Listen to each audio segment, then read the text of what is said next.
So sometimes you don't get everything done in a weekend that you'd like to have gotten done. In this case, I did not solve the sound card problem, but we'll keep at it. And Jesus Christ, you're kidding. Pumpkin spice spam? Save me, oh Jesus. Anyway, it is the 23rd day of September 2019. This is The Horn. Headon.live is where you'll find us online. Folks already gathering in the chat room. I'm headed there now. I've had one of those long days. Our daughter had a doctor's appointment, an eye doctor's appointment, which meant that they would be dilating her pupils, which meant that she couldn't drive home.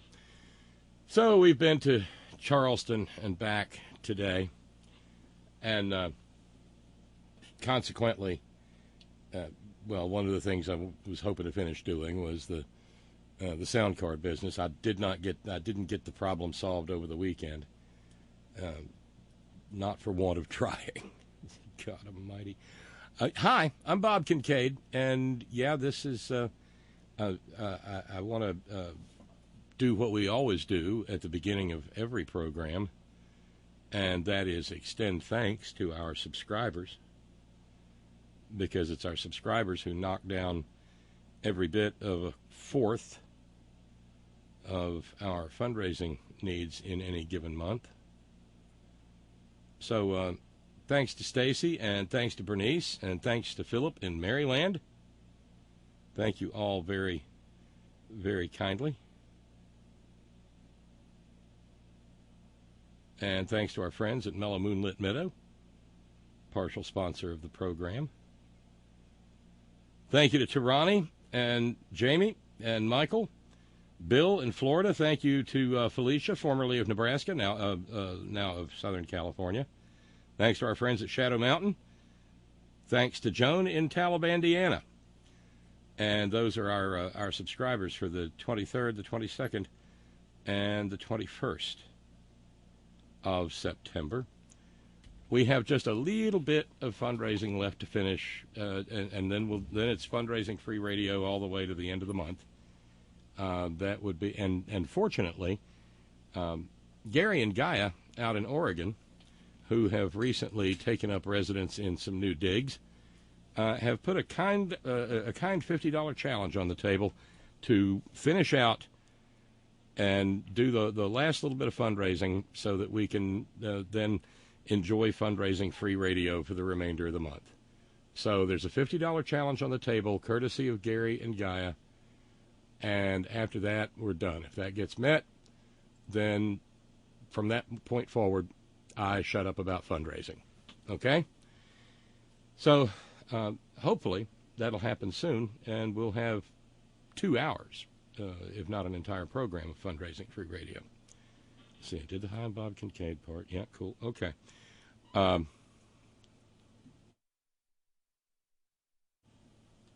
Where to begin? Well, it's Moran Monday, and God knows we are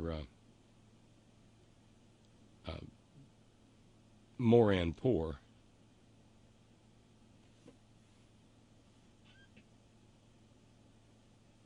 And we'll find plenty of them. I mean, among them, of course, none other than the Second Lady of the United States.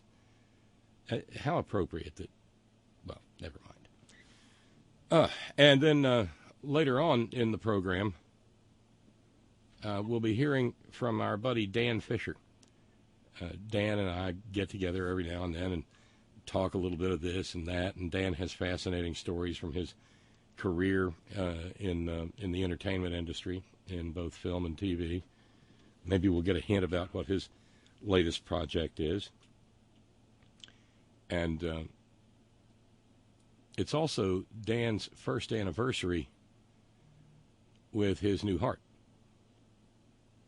So that's a big deal indeed, and I'm looking forward to hearing from him like I said, in about an hour or so. And thanks very kindly to Ralphs for jumping in on Gary and Gaia's housewarming challenge. Thank you. Thank you, Ralphs.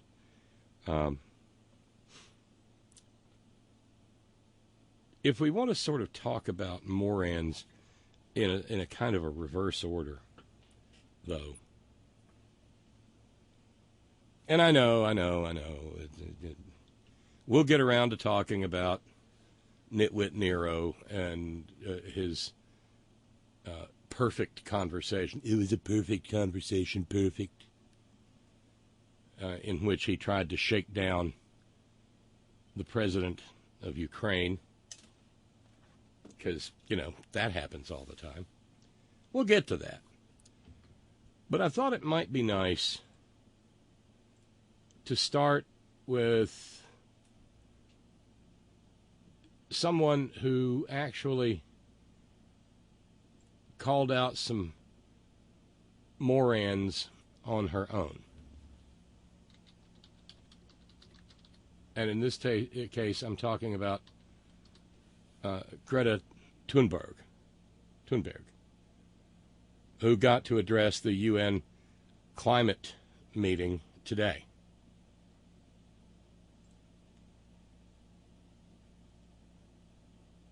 It is important enough, and it's also short enough, that if you have not seen,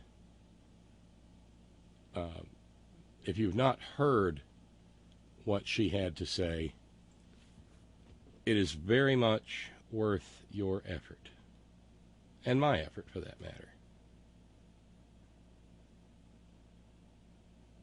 So let's see if we can get that going.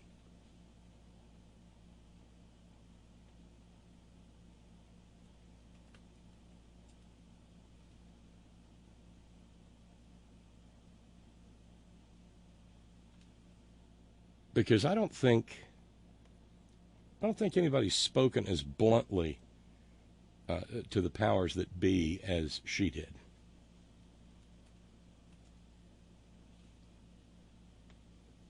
And like I said, it's not very long at all.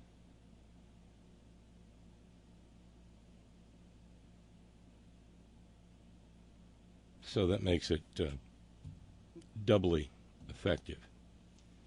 16 years old,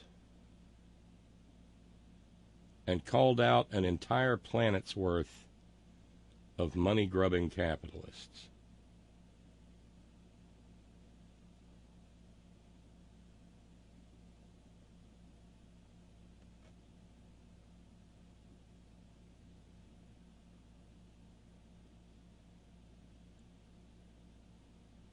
Trying to get it queued up here. For more than 30 years, the science has been crystal clear. How dare you continue to look away and come here saying that you're doing enough when the politics and solutions needed are still nowhere in sight? You are failing us. But the young people are starting to understand your betrayal. The eyes of all future generations are upon you. And if you choose to fail us, I say we will never forgive you. Greta Thunberg and 15 other children have filed a complaint. That's part of it, but that's only part of it.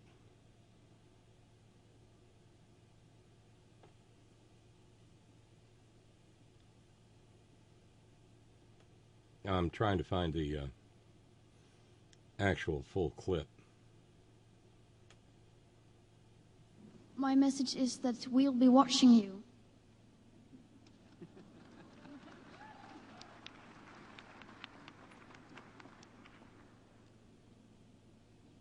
This is all wrong. I shouldn't be up here. I should be back in school on the other side of the ocean. Yet you all come to us young people for hope. How dare you? You have stolen my dreams and my childhood with your empty words, and yet I'm one of the lucky ones. People are suffering. People are dying. Entire ecosystems are collapsing. We are in the beginning of a mass extinction, and all you can talk about is money and fairy tales of eternal economic growth. That's important. We are in the beginning of an extinction, and all you can talk about is the money and a fairy tale of eternal economic growth.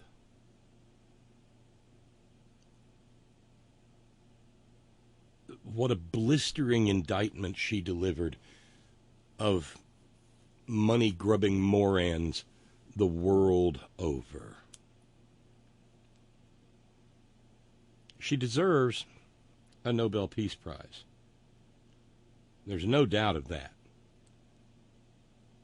She spoke without fear or favor and called out the problem exactly as it exists. Because the reason that we have not addressed the climate crisis in the fashion in which we should have is the money grubbers, the capitalists, the people who believe that a closed planetary system can be a source of infinite economic growth. Newsflash.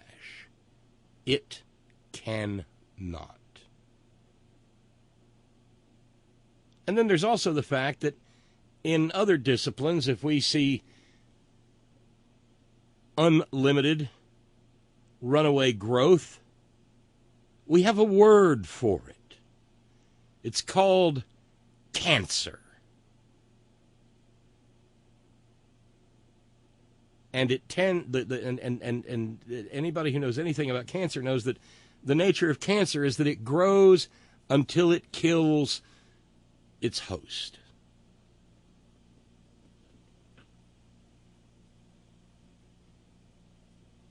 We're not locked in some sort of death dance or death spiral with the oil industry. The technology has made advances by leaps and bounds.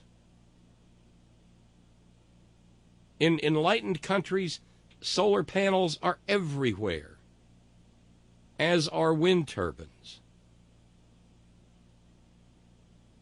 Some countries that are still deeply reliant on fossil fuels are doing everything in their power to get shed of those fossil fuels as soon as they can, because they understand that these are existential threats to their nations.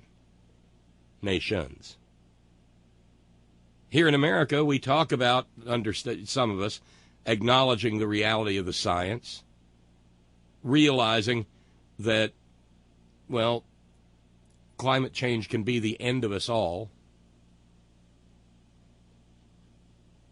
But in the final analysis, people in oil, in hydrocarbon industries, I mean, my God, I was on the road today. I'll have to see if Agnes has a few. I noticed she was snapping some pictures, and the irony was not lost on me that on this day, that this brilliant young woman, 16 years old, was delivering a jeremiad of the ages at the United Nations Climate Summit. Well, one of the things we did is we drove past just one coal train, and it was over a mile long, with open freight cars.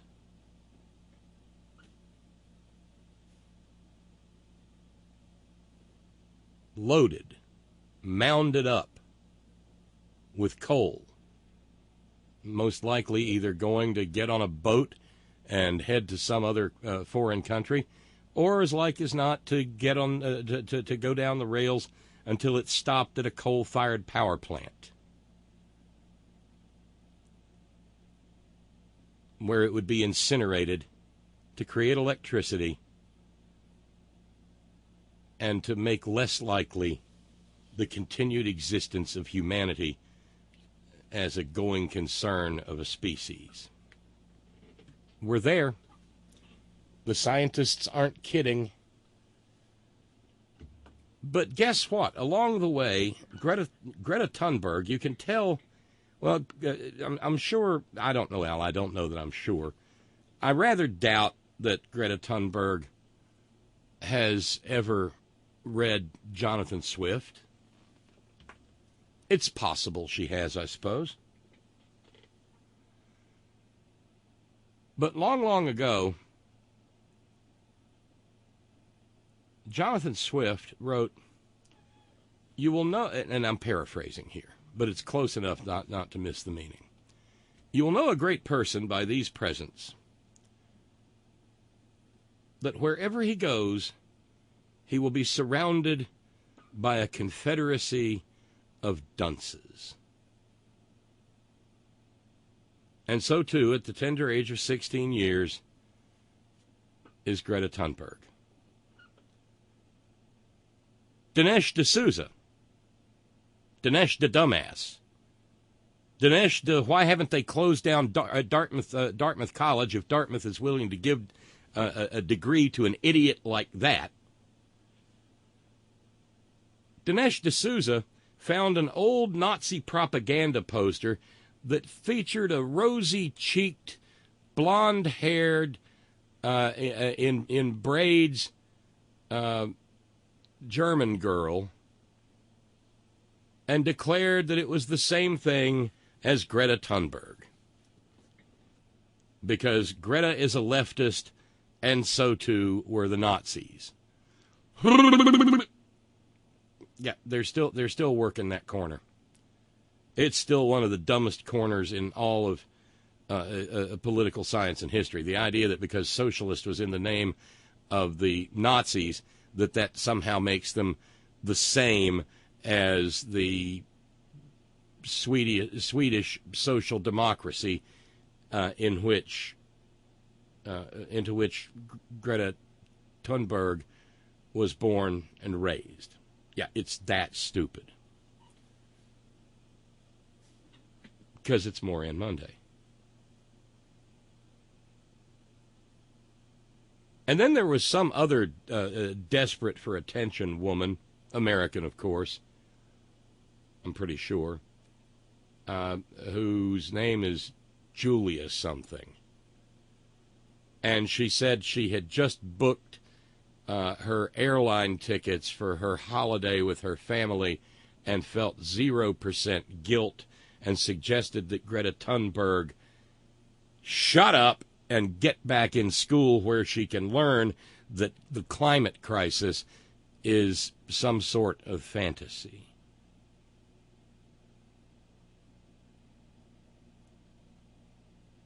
Yeah, really. David in South Carolina sent along a quote from Tim Wise. You can't have it both ways. You can't attack young folk for being self-absorbed and only concerned about makeup tutorials, celebrities, and Instagram likes, but also attack Greta Thunberg and other young people for giving a shit about the planet by saying they should just be kids. He's absolutely correct. Steve in New York noting, there are several things I can't help but think about Ms. Thunberg's words, speech, and demeanor. One, her eloquence was more than people 2, 3, 4 times her age. 2, she was able to speak with such foreign language at 16 years old. How shameful that so few, very few 16-year-old Americans, let alone any adults, could speak so eloquently in a foreign language. 3, we as a country should be ashamed of our actions on the burning of our house and our inaction at learning, and in particular, learning other languages. It wasn't lost on me either. There are very few bilingual 16-year-olds who are not bilingual by dint of necessity, perhaps having learned English as a second language after being born into a family that's speaking another one, whether it be Arabic or Spanish or French, Chinese, Mandarin. There are very few native-born American kids of anything more attenuated than, say, the second generation who can get by in a foreign country in that country's native tongue. Yeah, Randy in PA pointing out the Nazis were so kind to the LGBT community, so they were socialist? How dare you? Yeah. Yeah, and Randy's being sarcastic, I understand. Got a big laugh from Kyle. Ha ha ha, Dinesh the dumbass. I laughed so hard my dog came over and asked me if I was okay. Well, you know, if the dog's talking, you might be onto something there, Kyle. I mean, I don't know. It might wind up being like Michigan J. Frog, and he only talks when you're the only one listening.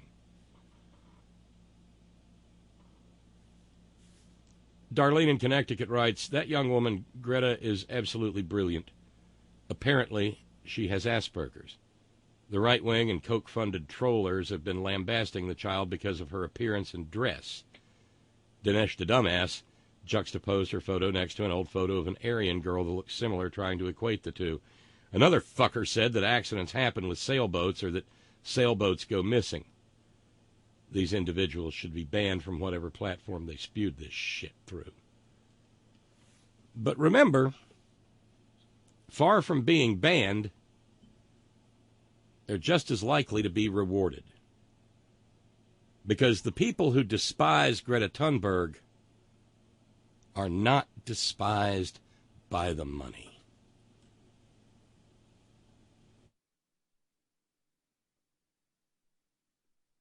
Oh no, the American Petroleum Institute and all the coal companies and all the oil companies and all the frack gas companies, by God, they love people like Dinesh the dumbass. And they loathe truth tellers like Greta Thunberg. Let's go back to the audio. The lucky ones. People are suffering. People are dying. Entire ecosystems are collapsing. We are in the beginning of a mass extinction, and all you can talk about is money and fairy tales of eternal economic growth. How dare you?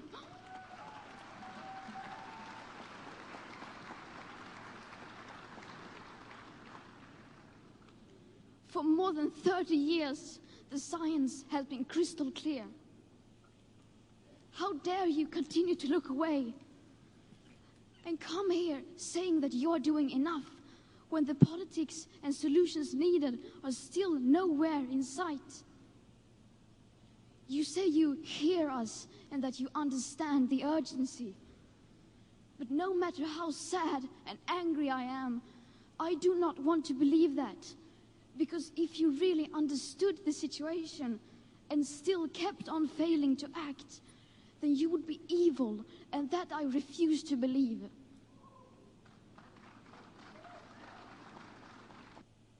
Shades of Anne Frank there. What did Anne Frank say? I still believe that people are basically good. Greta Thunberg refuses to believe the evil of the well-meaning people who say that they get it.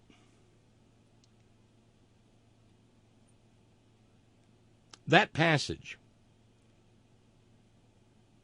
about people who say they understand but refuse to act, there's no citation there, but the first time I heard that, and I've heard it several times today on the radio, the first time I heard that, I immediately thought, and you can go and read it for yourself and see why. I thought of the passage of from Dr. King's letter from Birmingham jail. You know the part I'm talking about, I suspect. The passage where Dr. King suggests that the Klansmen and the Jim Crow racist are not the biggest impediment to progress in the struggle for civil rights. but rather the greatest impediment are the well-meaning Christians, middle-of-the-roaders, who say, well, I agree with you, but we can't do anything just quite right now. You need to wait. Because Dr. King had been told to wait until he had just about waited himself right out of a life. And she's saying something that's very much similar. If you understand, then you must act. And I think about that sort of thing all the time. Nobody can do everything. That's a question of something called capacity. And for those of us who do any sort of activism work, social justice work, environmental justice work, it is an easy pitfall to stumble into. Because you care, and you care a great deal, and because there are so many things that so urgently need your attention, you can be pulled in a million different directions at once. And every direction that pulls you is something that urgently, desperately needs to be done 2 weeks ago last Friday.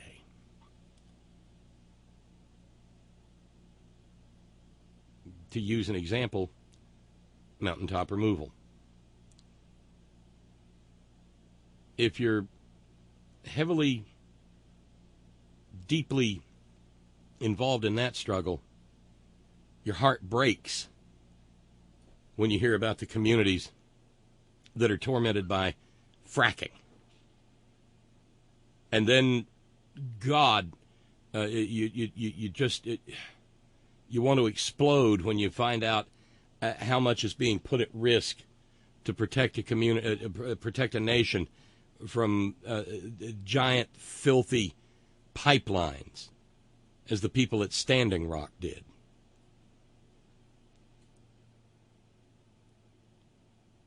But one has to draw back and recognize capacity. What you can do, what you must do, is what you can do. Stop telling us what to do, Bob. But you get my meaning, I trust.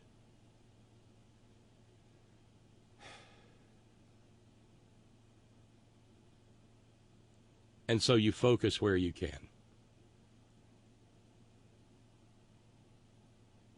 And Greta Thunberg has the capacity to speak truth to power at the highest levels.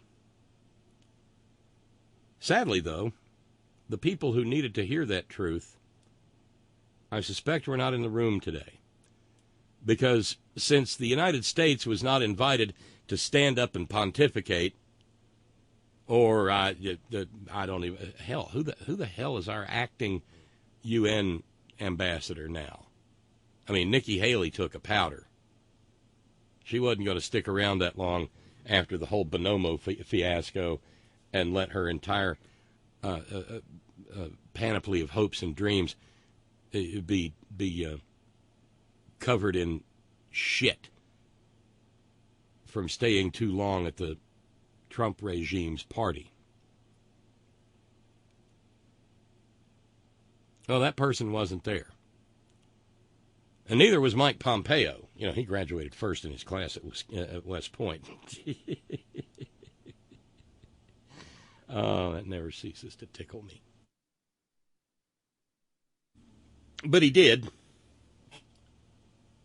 And he wasn't there. And he's one of those religious maniacs who thinks somehow, I guess, Jesus is going to appear in the clouds in his holy rolls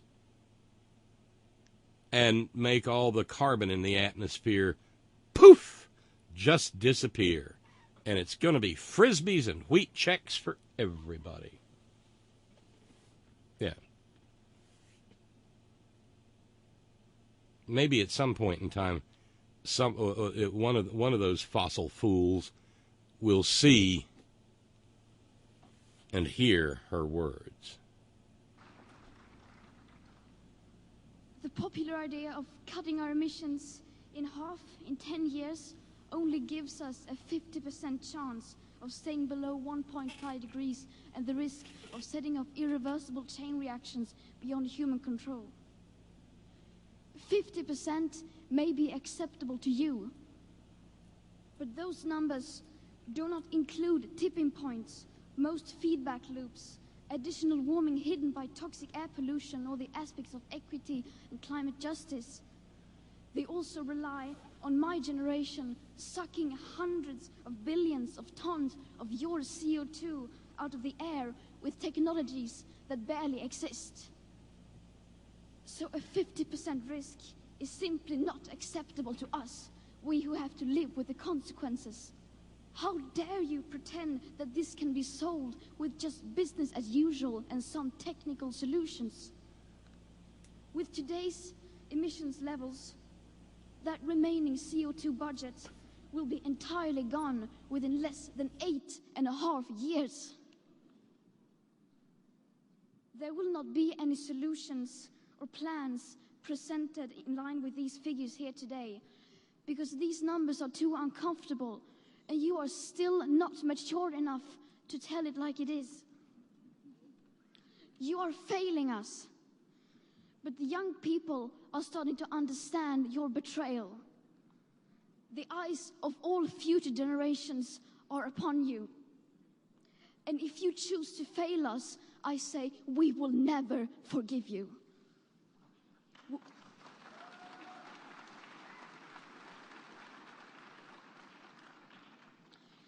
We will not let you get away with this. Right here, right now, is where we draw the line. The world is waking up, and change is coming whether you like it or not. Whether you like it or not. Well, that's the funny thing about science. Science doesn't care whether you like it or not. Science is what happens.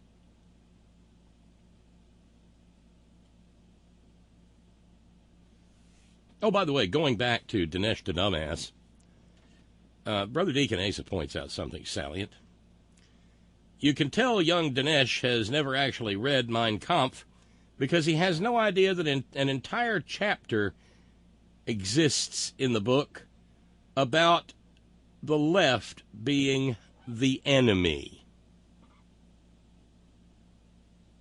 Well, you know, there's none so ignorant as those who are actively disinterested in learning. And, well, if you look that up in the dictionary, there's a picture of Dinesh the Dumbass.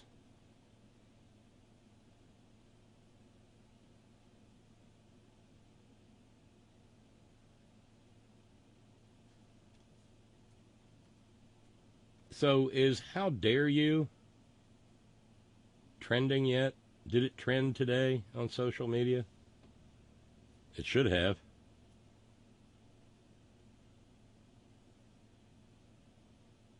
Yep. Oh, okay. Thank you, James in Illinois. The UN spokesmodel is the little blonde future ex-wife from Fox News TV, Radio Rwanda. How could I forget? Meanwhile, while Greta Thunberg was delivering 4 of the most powerful minutes of human speech in recent memory, Nitwit Nero was leading a religious persecution summit. No shit. The guy who doesn't know the difference between 2 Corinthians walk into a bar, and one of them says, ouch! And 2 Corinthians, the second letter of St. Paul to the church at Corinth, it was talking about religious persecution. Curiously, it was mostly Christian persecution.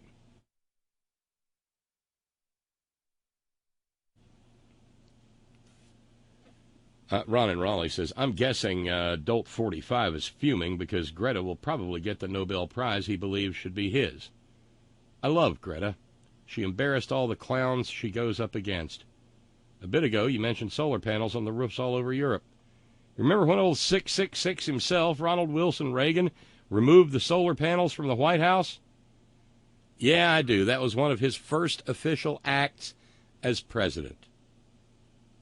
A wet, slobbery, sloppy kiss blown to the oil industry.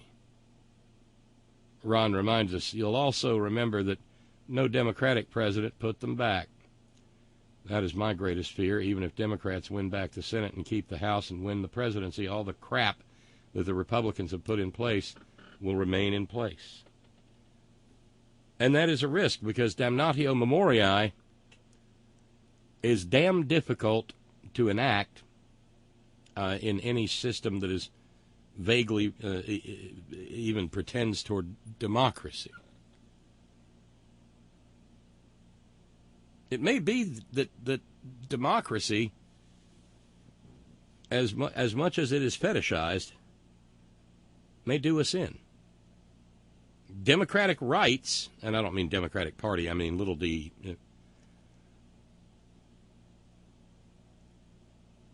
may be what leads us to debate ourselves into the grave of our species. Because she's right, Greta Thunberg. The money is what is ruining it for everybody. When you hear one of these denialist maggots, or just a plain old garden variety Republican, they don't all have to be maggots. But when you hear them talk about climate change, they, yeah, but what are we going to do about the whole gosh darn danged economy? I mean, we can't wreck the economy just because the polar ice caps are melting. Actually, dumbass, if we don't do no humans, no economy. Trees can fall all over the forest, but if there's nobody there to hear it, it doesn't make a sound.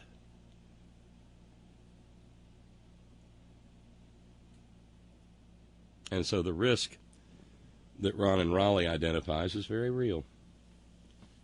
Darlene in Connecticut says, I think Greta began one speech she gave last week with, I have a dream. This child, this young woman, reads. She's a reader. Greta was on Trevor Noah's show, and she slayed everyone. He was clearly impressed with her and asked her to come back onto the show. I like how she expressed anger that her education and childhood is being interrupted because of the lack of action on the part of the adults of this world who are supposed to protect her and all children. She is right to shame the corporations and all of us.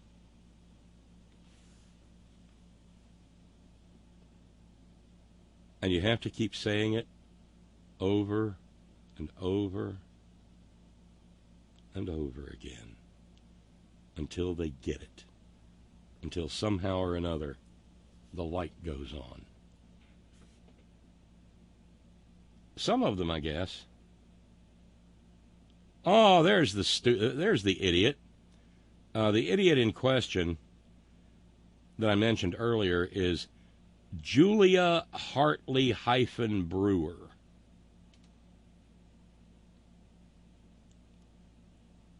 She claims to be some sort of breakfast show presenter.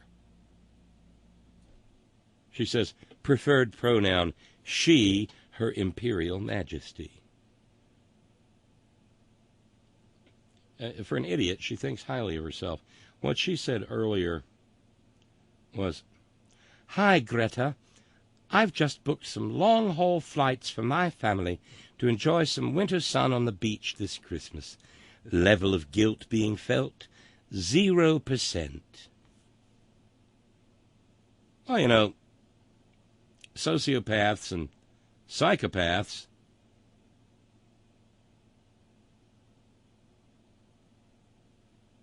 seldom are capable of feeling guilt. That says a hell of a lot more about Julia there than it does about Greta Thunberg.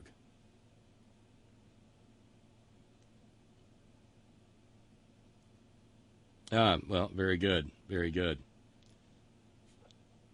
Via Twitter and D'Angelo. Anybody who believes in infinite growth on a finite planet is either a fool or an economist.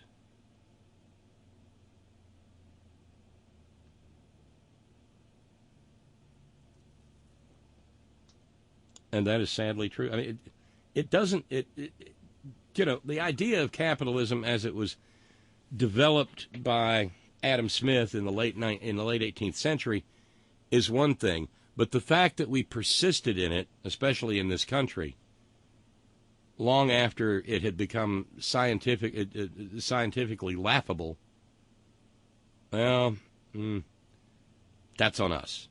I don't mean you and me, us, but you know what I mean. Because it's scientifically laughable. That's why some nation states have moved to try to rein in its excesses and try to keep it from eating them alive.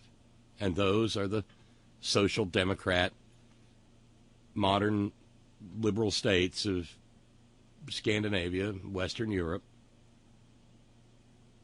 But at all times, there are these asshats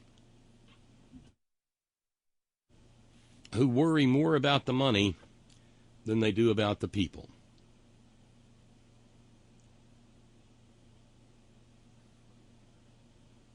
Note coming in from Albert. I wonder if Dope 45 talked about the Burmese Christians who are being persecuted right now. Oh, I wouldn't be surprised if he did. Not at all.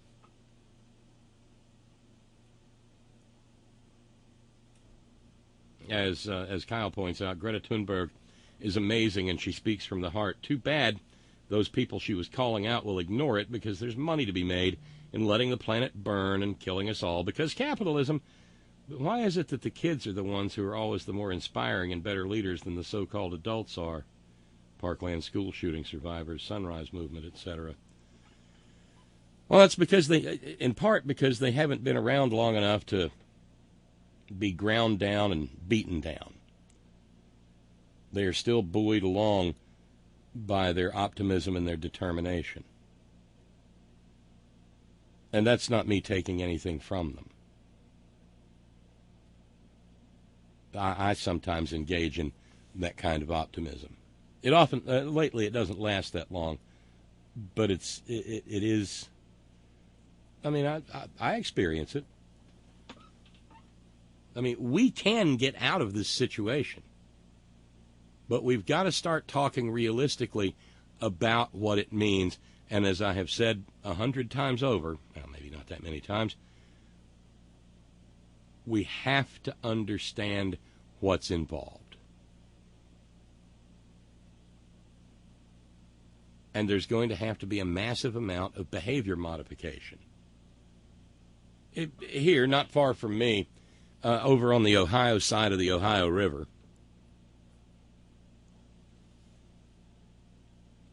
they're getting ready to put in a new cracking plant. And the purpose of this is to make money, regardless of the ultimate outcome of the attempts to make the money.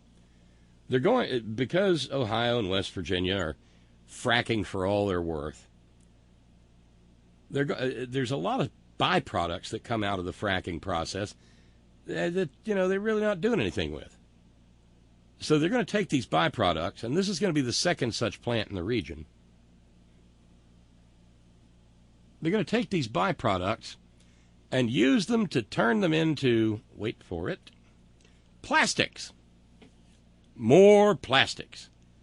Because a dying planet, a dying species, to be more precise, has to have more plastics. Because there's not enough in the ocean yet. You can't walk on a layer of plastic all the way from San Francisco Bay to Tokyo Bay yet. There aren't enough microparticles of plastics in newborn babies. Not enough plastics at the bottom of the Mariana Trench and up near the goddamn Van Allen radiation belts above the planet. Not enough plastic.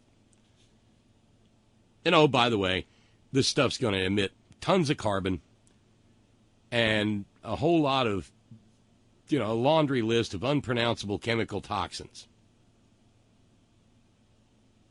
But they're going to make money doing it. And over in Ohio, well, state government there said, well, hell yeah. We need to approve that sucker.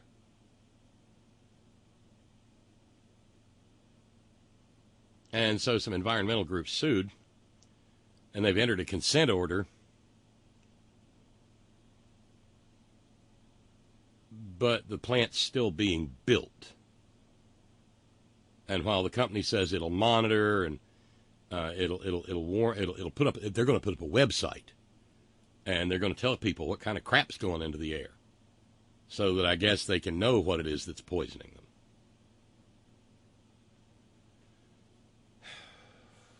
Getting a lot of this shit backwards. Steve in New York says, we have to understand time is running out. There really will come a time in the very near future where our efforts vis-a-vis climate change will be efforts of mitigation, not reversal. Mother Earth will get to a point where she has had enough and gets rid of us in favor of the cockroaches. Nature. Bats last. James in Illinois says, kids are idealistic. Wait till somebody starts shoveling money into their bank accounts. Or, well, and maybe not even so much that, but wait until they have to worry about no one shoveling money into their bank accounts. And that is not an indictment. That's not a criticism. It is baked into the capitalist system.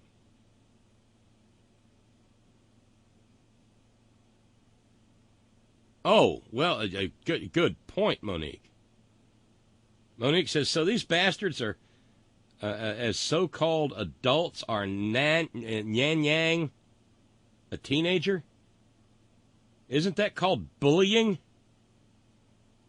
Where's little Miss B. Best? I'm sorry, I said it wrong. B. Best in all of this. Nowhere to be found, Monique, because she she really doesn't care, just like her coach said. God almighty.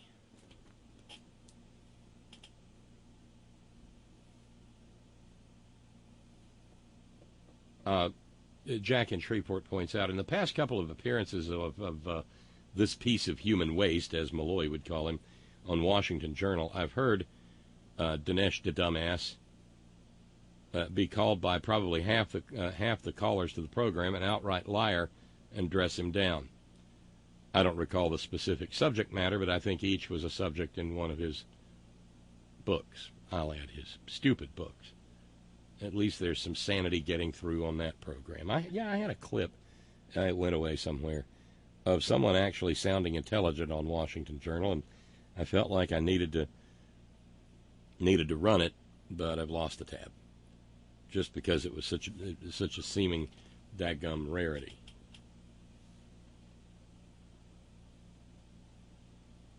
Randy in PA observes, for a certain type of personality, fighting injustice can be invigorating until you get beaten down enough, and then you just burn out. That's why the other thing that gets talked about so much in activist circles is something called self-care.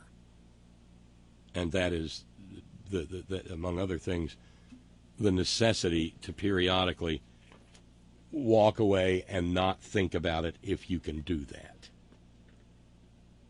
And, however, whether you practice Tai Chi or yoga or stick a swirly straw in a fifth of rock gut tequila, whatever can turn you off for a little bit, is about the only way to avoid that level of burnout. David in South Carolina, Stan reminds us, 3 potential hurricane strikes are on for the East Coast right now. In the Atlantic, each of them has a chance of striking the U.S. mainland. David says we have 1,000-year storms of biblical proportions nearly every year now.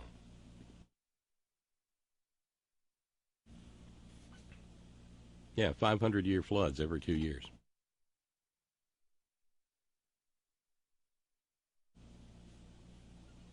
Kyle says, to piggyback off of what Monique said, the people who make fun of liberals and everyone else needing safe spaces literally need a safe space from a soft-spoken teenager speaking the truth about science.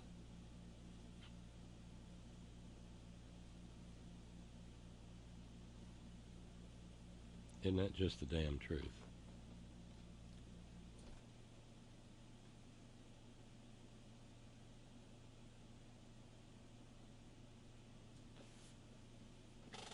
Yeah, so let's go ahead and get this out of the way if we can, because it was a long and busy weekend. There was the Mike Pompeo clip. He showed up on the Sunday shows to talk about Joe and Hunter Biden. When he got called out about, Princess Ivanka's Chinese trade deals, he said he didn't want to go into the details.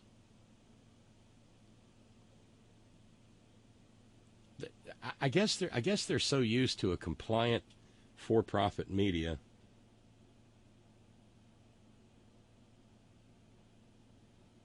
that he didn't expect that Jake Tapper would ask him that question.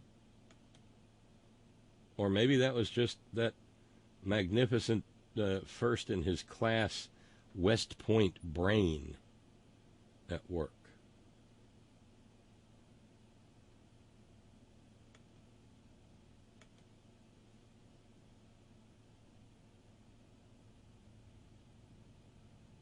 Yeah, hard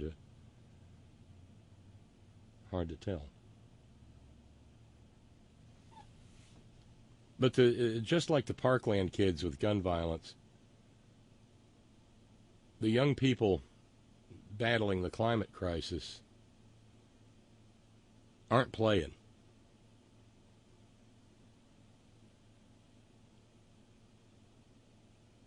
Now, 16 youth activists have filed lawsuits against a number of nations. It happened today. It was presented to the UN Committee on the Rights of the Child, and it's against France, Germany, Brazil, Argentina, and Turkey. Those countries specifically because they are signatory to the UN Declaration, the UN Convention on the Rights of the Child.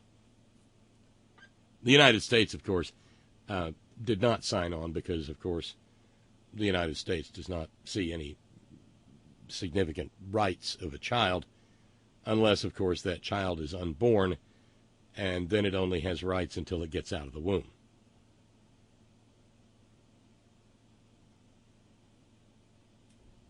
Carlos Manuel from Palau is one of the plaintiffs.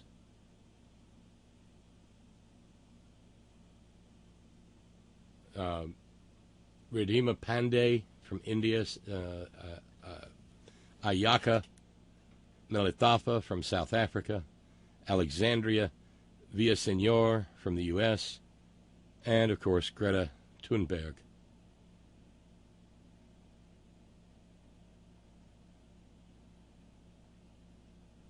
And, again, of course, the United States and China didn't get around to ratifying the convention in regard to the rights of children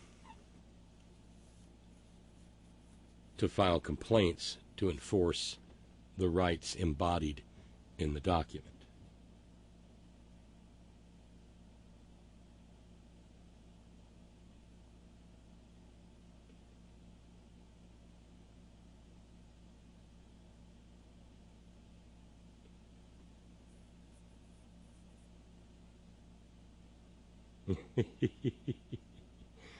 Devin talking about not enough plastic in the ocean to walk from San Francisco to Tokyo Bay. Says, let me get it here, because it's too good. Well, it may not be thick enough to support your fat ass yet, but there's no doubt about that we have successfully laminated the whole fucking earth. There are microplastics and Roundup in the rain everywhere. Oh, the microplastics, the ultrafines. The deeper science learns to look, the more trouble we realize that we are in.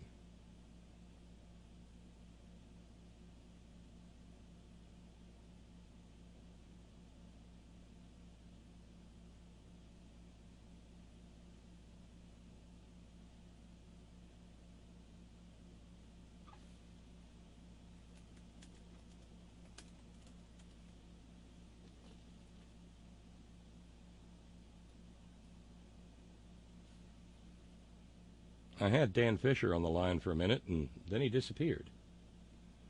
But we're right at the top of the hour, and that was when I was looking for the conversation to take place. You may recall from previous conversations that Dan is an accomplished technician and artist in the craft side of film and television production.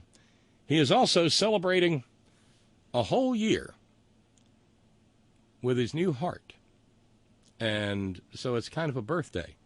So I thought it would be good to have Dan on and talk a little about his first birthday. Happy first birthday, Dan. Why, thank you, Bob. It's been a lovely birthday. Unlike my original first birthday, I did not smear cake all over my face. That did not happen. I'm saving that moment for probably like my 81st birthday when I've got no marbles left in the jar and I just smear things all over my face. Just things. We'll keep it at things. Well, delicious. So, but was there cake? There was cake. My lovely wife, Helene, brought me cake Friday morning. I actually stayed home from work, not because of my birthday 2.0, but because I was feeling a little bit under the weather. I had a cold and a sore throat. So, and it's been real. It's one of those things that's been going around the job.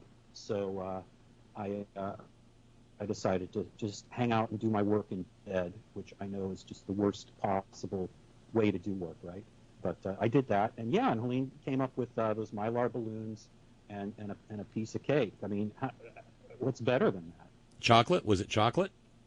Yeah, it was like one of those chocolate moussey things. Ooh. With a strip of like a chocolate bar, like the on top. Oh, I know the ones. It's like a broken hunk or little slabette, sort of triangular, and it's kind of stuck in the cake, that kind of thing. Oh, totally. Welcome, by the way, to the dessert hour. We will be taking your calls about crullers and donuts after we discuss cake. Crullers. So yes, but more importantly, it's a new year for me, and a year has passed without me dying since I received this heart. So that's good. That's one down.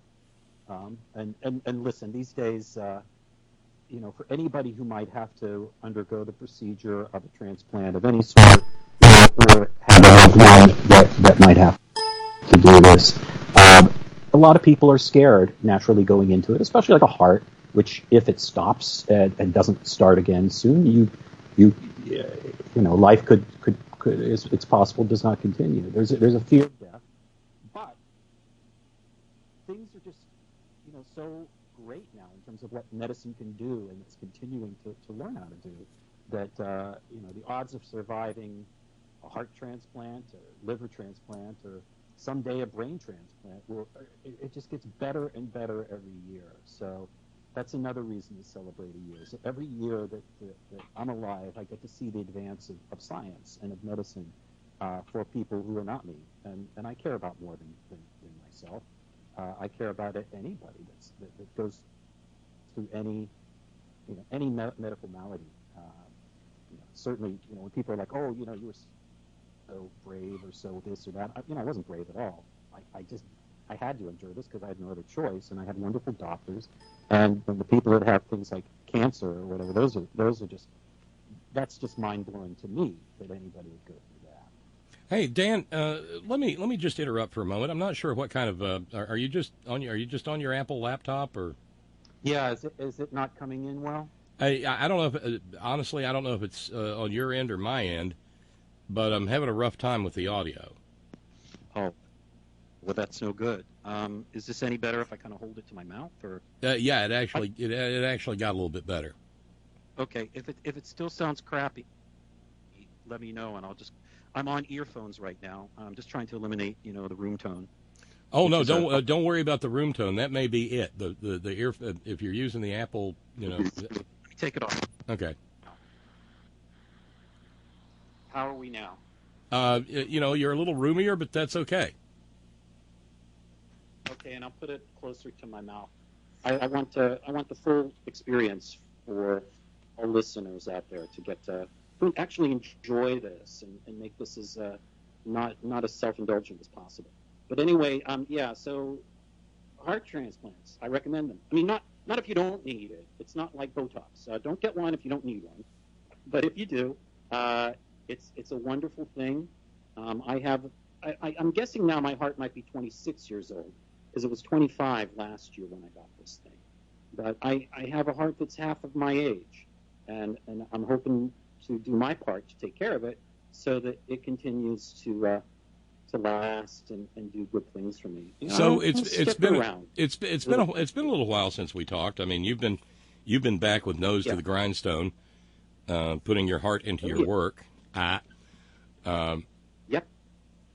I mean, but you were moving along nicely. I mean, you're taking your great big mountain of pills every day, but you're going to work every day too, right? Going to work every day. I get up at 4:45. Uh-oh, this is poor connection. Can you hear me? Yeah, I got you. Okay. I get up every morning at 4:45 a.m. and I do the commute into Queens, and I help run what's called a set dressing shop, which is where all the furnishing and things like carpets or hardware and doors and all the sort of curtains, all of that stuff come into us, and I make sure that things go to where they should, which sets. So you're not working on a specific show right now. I am. As usual, I have to be careful of how much I describe. Right. Standard disclaimers apply. But it's a show for Apple TV. It is a science fiction show, and it's the largest budget show right now on Apple TV. And so because of that, it's just everything's big. It's a very big show. So is it still in production, or it hasn't aired yet? It will start shooting in about 4 weeks. Oh wow! We're just getting set up for this thing, but we have big sets. We have space stations, a space shuttle. And then your standard living rooms and houses and things like that. Some of which will be on studio sets, built sets inside of a studio out in Long Island, and then others will be going into real life houses. And we've got scenes that take place out of New York, across the country. We've got a cornfield in Oklahoma that we'll be reproducing somewhere in upstate New York. And so that's all of the stuff that I'm part of the team that just keeps track of making sure that everything goes to where it's supposed to go, and the tools and the hardware and the equipment that we need to do our jobs in a various amount of locations will be everybody will have what they need to do their jobs correctly, and not losing things. We have a very strong science fiction leaning here among the community. So as soon as the news of it goes live, I'm sure we'll all be sitting around here eagerly waiting the first installment. Good, I hope so. I mean, it's for Apple TV, which I think is launching soon. For all I know, it's launched. there's so many streaming networks now. I can't keep track of them all, but I'm grateful for it because it's so busy in New York. It's really like San Francisco during the gold rush years. If any of your listeners out there have any inkling of wanting to work in the film or television business, now is the time to go ahead and take that chance. Come to New York, and yeah, you start out on the bottom, but you'd be amazed how quickly you can rise, because there's just such a need for people, for crews. We have shows that are starting up that don't have enough basic crew people. Is that unusual, that level of activity? I mean, generally, I guess we tend to think of TV. It is. It's been unusual for a while, just because it continues to grow and grow. The demand and the need for streaming content, as it were. But we have to make this. We have to fill the hours that people are demanding to be entertained. And you've probably said it and heard it yourself. There's now, there's too many good things on quote unquote television now. There's too many good things to watch. You can't keep track of it all.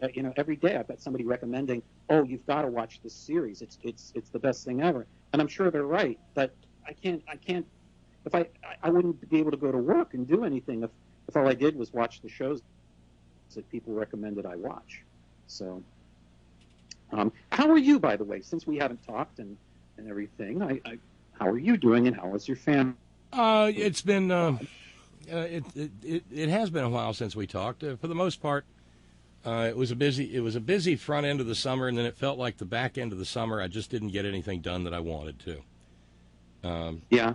As I told the community a month or so back, had to go out and find a new used automobile. The other one got totaled, and that was an unlooked for crisis, but we're trying to get through it. Didn't have a car payment, got one now. Welcome to. Yeah, we had that situation about a year ago where we actually had one car too many, and then in the course of about 3 weeks we had one car too few. We went from 3 to 1 in the course of a few weeks, but we got through it, and you will too. I have faith in you, Bob. Absolutely. But should we get back to talking about either show business or saving the world, or both at the same time? That it's interesting you would put it that way, because I saw some of the. I didn't sit down and just watch it, but I saw some of the Emmy speeches last night, and it looks like there are people in the industry who get the little statuettes. Who actually think that they can do both. And I think they can do both. I actually think it's very important to, I think it's important to realize that we can do both with what we do. I referred to what I help produce as content, but that content is very potent stuff. And we can get into that if dare we call it art? It is art. It's also a reflection of life and where our minds are right now. And for all the thing of like, well, everybody in Hollywood's liberal and da da da da. I mean, honestly, I think that's greatly true. It's not that there are no Republicans or are no MAGAs in Hollywood. I know, for instance, like Bruce Willis is a Republican, and there are other, and John Voight, yeah. And then in country music, there are a lot of self-professed Republicans and so forth. And, I'm not knocking that at all. But what I do think is that, this medium we have is extremely powerful. And we do have a certain responsibility to consider how we use it. There are so many shows, and there are so many streaming services, and there are so many YouTube videos and so forth. There's so many ways now to either be entertained or get information, or to get opinion, that it can be a very mind-boggling thing. I think in terms of entertainment, a lot of people look at a show, like a television show or a movie, as, well, I just want to turn off my brain and be entertained, quote unquote. But, even within that, it makes a difference of how we make that entertainment. If we're making a show about superheroes and all the superheroes happen to be white, and all the superheroes, or the majority of the superheroes happen to be men, but maybe there's like one woman who relies on her sexuality as her powers, or et cetera, then we're sending messages left and right, whether we intend to or not. And we're also telling the viewers who are not of that majority, you aren't as important as this target audience of white people of a certain age and so forth. Or if we have a romantic movie, a romantic comedy, and it's only gorgeous people from the ages of 18 to 28, then we're saying to older people like myself, we really don't want to see people like you kissing or showing any kinds of affection to one another, because that's gross.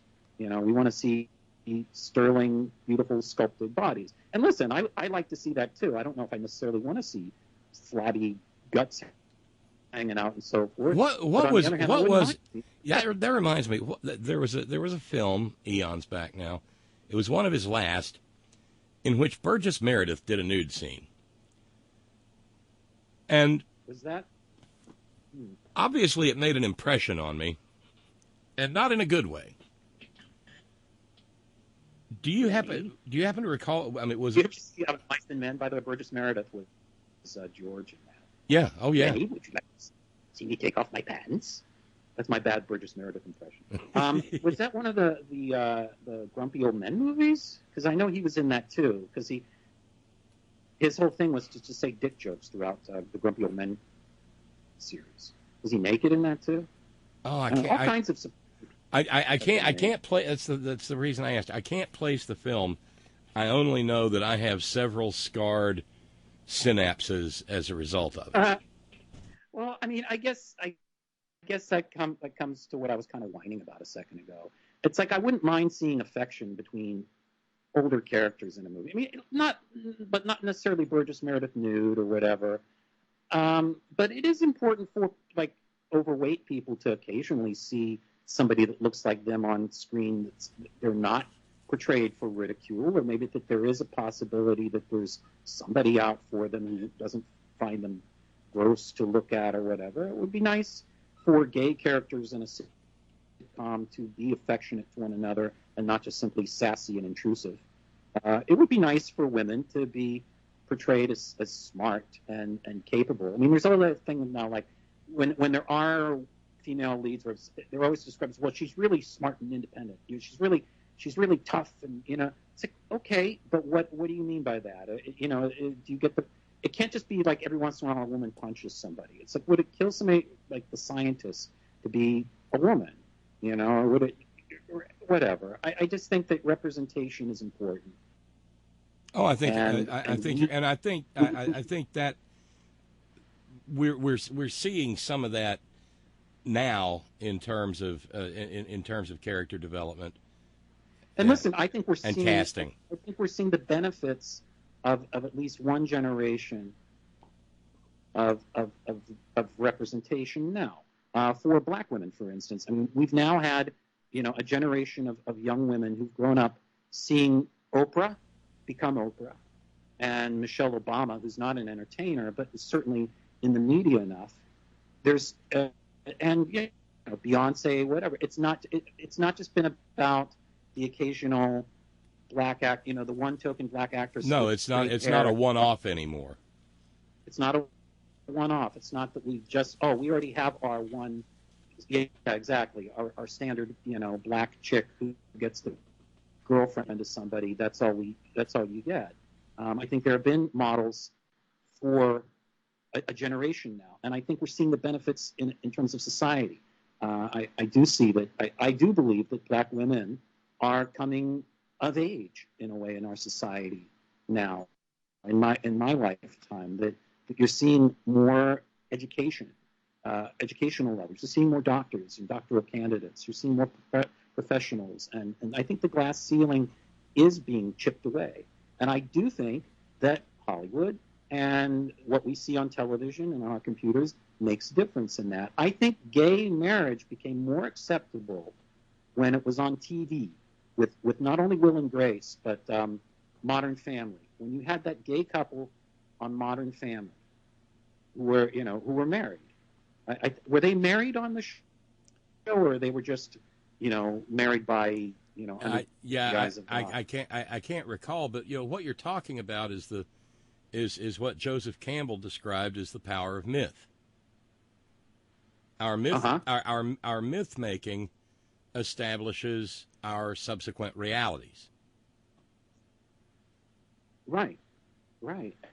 And also just when, I know when I was a little kid, I saw Batman on television, and I said, I want to grow up to be Batman. Or when I saw Dr. Dolittle with Rex Harrison in 1967, I said to my folks, I want to be a veterinarian. Because as far as I knew, what veterinarians did was hang around with talking animals all day. Now, that dream faded very quickly for me. I have no intention of being a veterinarian, and would be a very poor one if I ever had attempted it. But yeah, it has a very strong influence on us to ignite dreams. So many people want to be athletes, or rock stars, or rock stars, whatever, musicians, entertainers. We see, and movie stars, because they're like our royalty, and we see them on TV, and it really looks cool, and we know that a lot of them are millionaires. And so that's a basic goal for a lot of young people, and some people outgrow it, and some people don't. But and I think all role models, why aren't there more cops on TV that are? Well, I think there are now. What am I saying? I think everything's getting better. On a cop show, it's not necessarily the guy that looks like Mike Connors or Telly Savalas. Now it can be a guy that looks like Samuel L. Jackson, or a woman. It can be anybody. Yeah. I really think this. I want to see. I don't know if there's a gay cop show yet. There should be. And it doesn't mean that like half the show is about them rolling around in bed with another guy. It should just be a matter of fact thing. Yeah. I got to go to the husband tonight. Oh, he's giving me problems. Whatever. Well, there's probably something like that in the works now because of the proliferation of content that you described earlier. Was there anything at the Emmys that stood out for you? Well, honestly, Mr. Show Business did not watch the Emmys last night. I just read. I know you're religious about the Oscars. I didn't know. I am just about the Oscars. Honestly, too. I had to get up at 4:45. And I had kind of a big day with the son in Brooklyn, celebrating the birthday with the wife and the son. So I just decided, you know what? I don't have any skin in the game this year. I'll just read about it tomorrow. I'd worked on the Americans for a couple of years, so of course I was going to watch that to see how we did and that. But no, so there's a lot of shows that were nominated that I liked. I was really glad that Fleabag got the attention that it did, and I've really enjoyed Game of Thrones. I don't think this year it deserved to win, but I knew it would, because especially when it's your last year, that's when you tend to get the awards. But you watched it, so I know that also. I was really glad the kid. No, I cheated. I only watched clips. Oh, okay. But I was really glad the kid from When They See Us won. Did you see that? Have you watched When They See Us on Netflix? Yes. Yeah, it's a sock in the gut. You've got four days of getting your guts off, but you come out of it grateful that you watched it. And the children in that show, and especially the guy that won the Emmy. I mean, he goes from playing a child to playing a man. Well, our mutual friend Tracy turned me on to Pose, and I haven't seen Pose yet. I don't know why. There's so many good things to watch. Yeah, shame on me for not watching it. Billy Porter winning was a big deal. Yeah.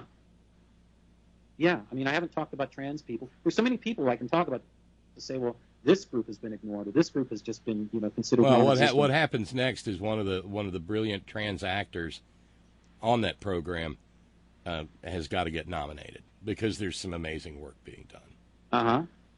And like I've said before, ever since our conversation started, and you told us a little bit about what you do, I have watched with a more nuanced eye at all the set decorating and the hand props and and I forget what it was I was watching. there's a little series, and it's on Netflix. They're not very long at all, maybe 15, 20-minute pieces. It's a series called Bonding. And just because it's this terribly, terribly otherwise normal young woman who is working her way through graduate school in psychology, and by night she's a dominatrix. And she recruits her gay guy best friend from home to serve as her minion, I guess. And it's dark, and it's fun. It's funny as hell. And just but as Agnes and I were watching it, just the idea of, because at one point in time I looked and said, "Yeah, the set decorator had a blast with this." Oh yeah, I'll have to watch that. You mean, well, what do you mean by that? The set decorator had a blast? Well, I mean, there's ropes and chains and lots of interesting things that have probably never appeared in that much profusion in one television program before. I was prop master for the first season of the show Girls, the Lena Dunham show. Yeah. And there was a lot of sexual content in that show. And more than once, my job was to go out. I'd go out at night on my way home from work, and I'd stop off. We have a local place in Rockland County called Romantic Depot. And it's your local place to stop by. And if you need a dildo or a nice rubber suit, and a large, I don't know, I haven't been in there in a long time. There used to be a large collection of DVDs of, just to suit every kink taste on the planet. But I don't even know if DVDs, porno DVDs even exist anymore for sale. But Romantic Depot still, I passed by and it's still doing business. So I guess people still have a need for that. But anyway, when I did Girls, I would have to often stop, and I had to buy a dildo, right? I had to buy a strap-on one time. Wait, if we just excerpted that little segment right there, the way you put it, when I did Girls, sometimes I would stop and buy a dildo, sometimes even a strap-on. That's poetry, Dan. Well, and plus, if you remove the quotation marks or italicization of the word girls, it really makes me come off as kind of like a pig. Doing girls with dildos and strap-ons. But I meant when I was the prop master of the television show Girls. Yes. I would have to occasionally purchase dildos or other sexual devices. And the one time I had to buy a strap-on because there was a scene with Adam Driver before he was famous and Star Wars guy and everything. This was his first big break, this show.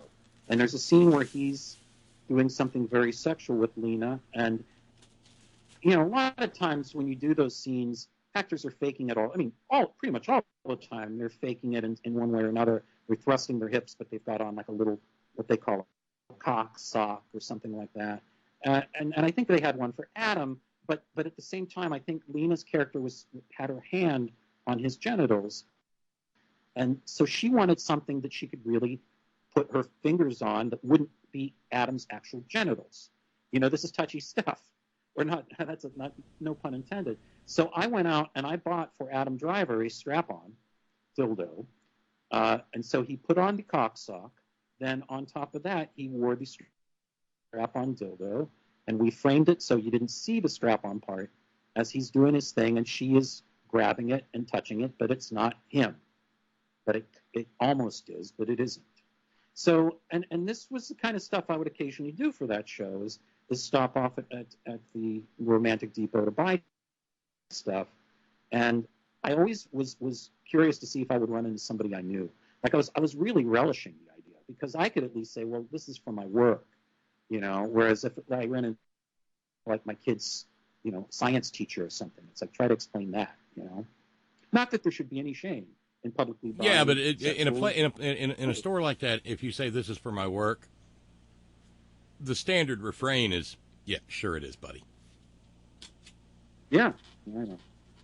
but it was.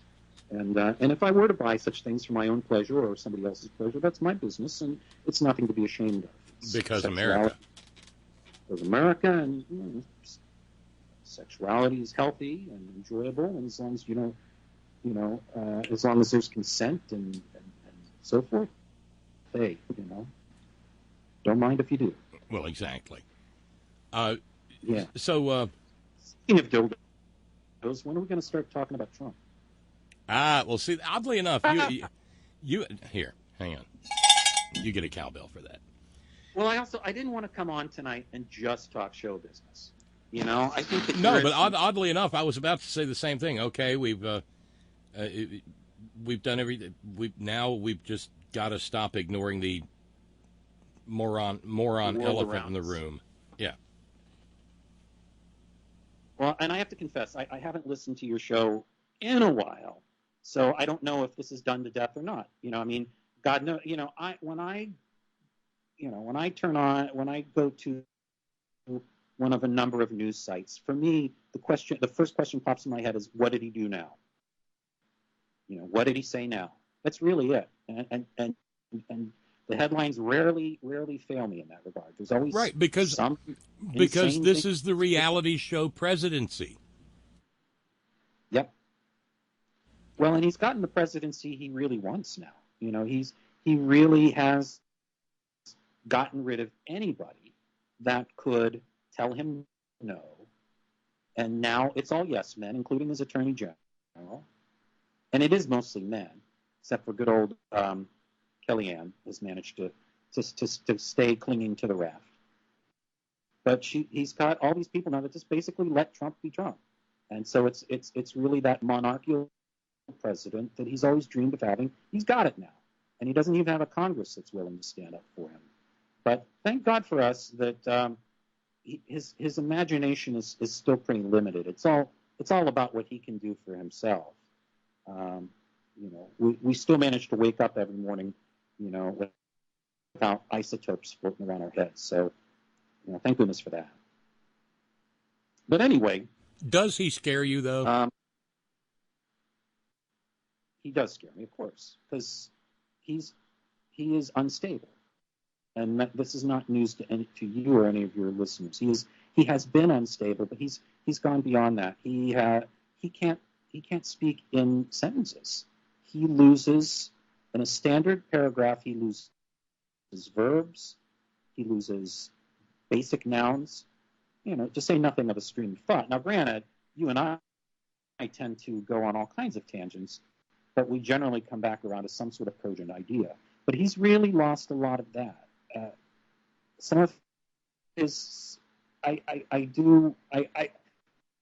keep waiting for him to just one day proclaim a horse a senator, Caligula style.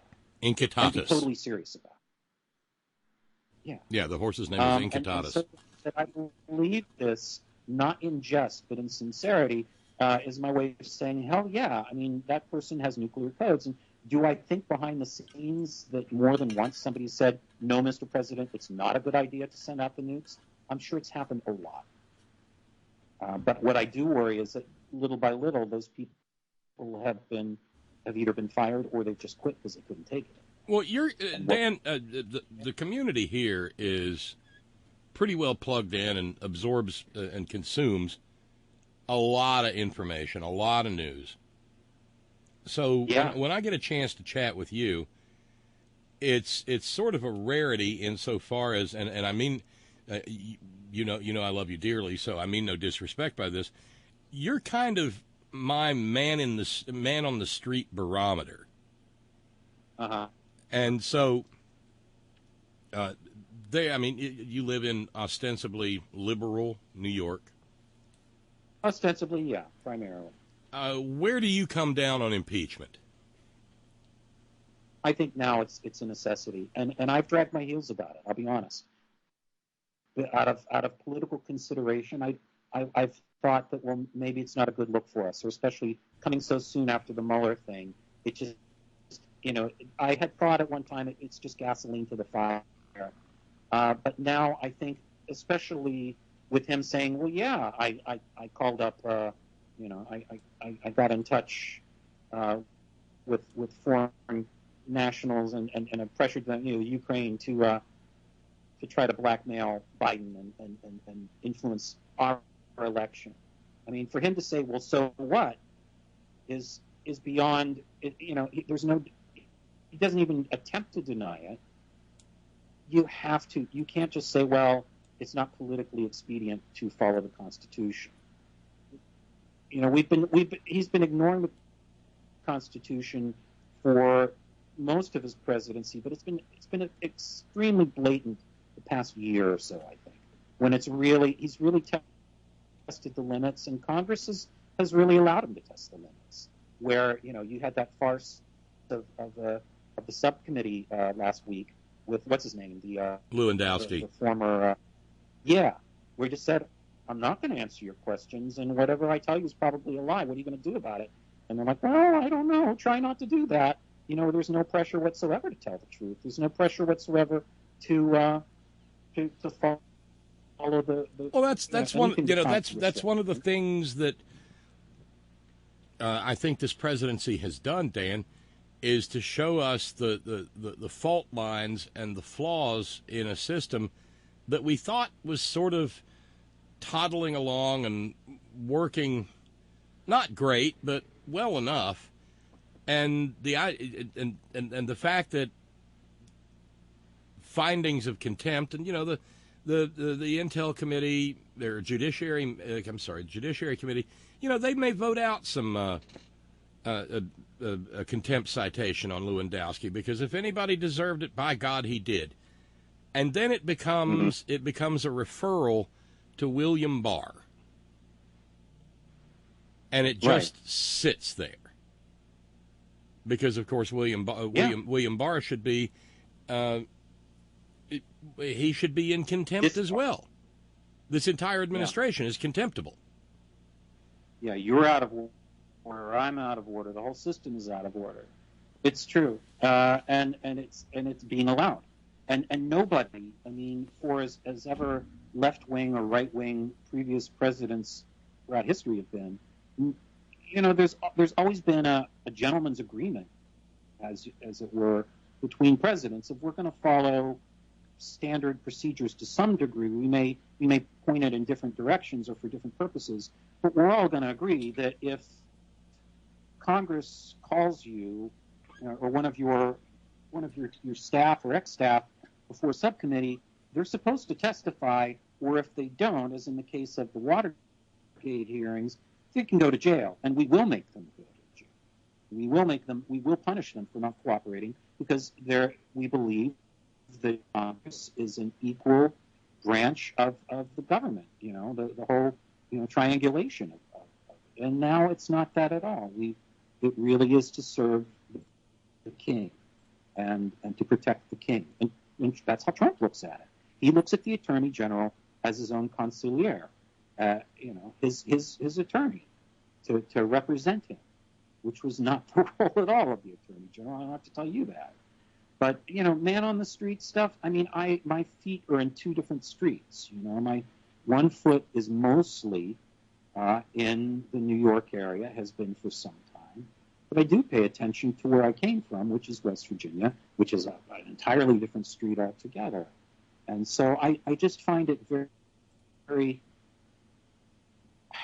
I find it, it's a poor choice of words on my part. I find it odd that two groups of people can look at the same object and the same facts and come away with such extremely different conclusions. And I don't mean to both sides this. I guess what I'm saying is that I still don't quite understand how we've managed to get to a statement is not really a statement. The president said this, but he didn't really. I mean, they used to say that with Reagan. Well, the president said this, but what he really meant is this. But it's really gone past that, where you have the president say something, and the next day he said, I never said that. It's like, well, yeah, we've got the tape. It's right here. And he's like, oh, it's fake. It's been faked. Or I didn't mean that. And then, of course, you have the representatives come out there and interpret, and give the spin and interpretation on it. Now, that's been traditional. I mean, every president has his, well, it's still always been his, has his own spin and interpretation. But now it's really the thing of, well, I didn't do this thing that everybody saw me do. And I didn't say this thing that that you can quote back to me what I said. Truth is no longer truth, it's opinion. Science is opinion. Law is opinion. It's all opinion. News is opinion now. News is just, no, it's not really a statement of what, when, where, and why. It's mostly analysis. And I will both sides that one. You go to a news site, and you know, we all go to news sites, I think, now for reinforcement of our beliefs through whatever facts we can gain on the news Yeah, the site. term for that is confirmation bias. Yeah, and you know what? I'll admit to it.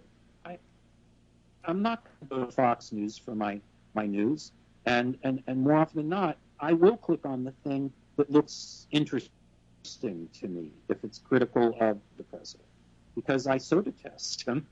I want to find out what else I should know that's detestable.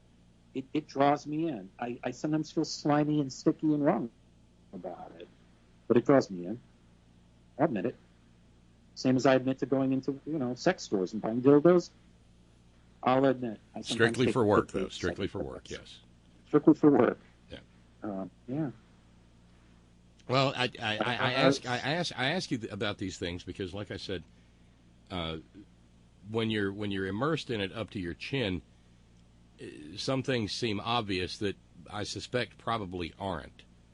Let me just has all of this made you or encouraged you to go and enhance your civic knowledge at all? I mean, have you gone and read the impeachment clause of the Constitution or anything like that? What I've been doing now more, Bob, is I'm reading more history books. I see. This is the thing. I'm going to come across like Sarah Palin right now. You're going to ask me what books I've read, and I'm going to say all of them. But I have been reading. One thing that sort of caught my attention was online. So many people, when it came to the immigration arguments, people would say, "Well, my grandparents came here legally," and it's always with all caps, right? Right. Yeah. Legally, and they came here. And what I notice sometimes is that people say, "Well, my great-great-grandparents came here in 18 whatever, and they went through Ellis Island like they were supposed to." And so, wait a minute, Ellis Island didn't open up till 1892. So, I think you might have, created this in your head. I think a lot of things that we think are actually just stories we've been told enough that it's become true. So, I wanted to learn more about immigration process and how immigration evolved from before America was the United States of America. It was just the colonies, pre-colonization, and how it was really just a big land grab at first, and even when Ellis Island opened. And so what's the difference in immigration laws now than, for instance, when Grandpa whatever came from Sicily? What did he have to do when he got off the boat in 1912 versus what does somebody have to do now? It's far more complex, and it's far more selective. So this idea that we can say, well, if they just came here legally like my grandpa, well, it was completely different method then. You can't care about it at all. And not everybody came through Ellis Island. See, this is again where I think the movies in Hollywood come to influence beliefs. I do believe that a lot of people remember the scenes in Godfather 2 of young Guido coming through Ellis Island, and they imagine that's just what it's always been. And they even imagine their own grandparents in that sort of nice cinematography and the lush music moment, carrying that one suitcase with the hat on their head, and that's how they imagine their own grandparents. And whether or not that's true, they don't really know. Speaking of movies, something else occurred to me today, by the way. I'm going to shift gears slightly. We were talking about Trump, and I don't think Trump has probably ever seen Citizen Kane, and I don't think he's ever read The Great Gatsby, but I think in some ways he really is both of those characters. I think like like Charles Foster Kane, he thought that he could buy love and respect and admiration. And when he couldn't buy it, he would run for office, and that would prove that the people loved him. And when Trump somehow won this election, I really believe he thought that with that office came instant respect from the majority of people. I think when he has said things like "most people love me," or everybody says I should get the Nobel Prize, or most people are for the wall, I think he really in his head has convinced himself that's true.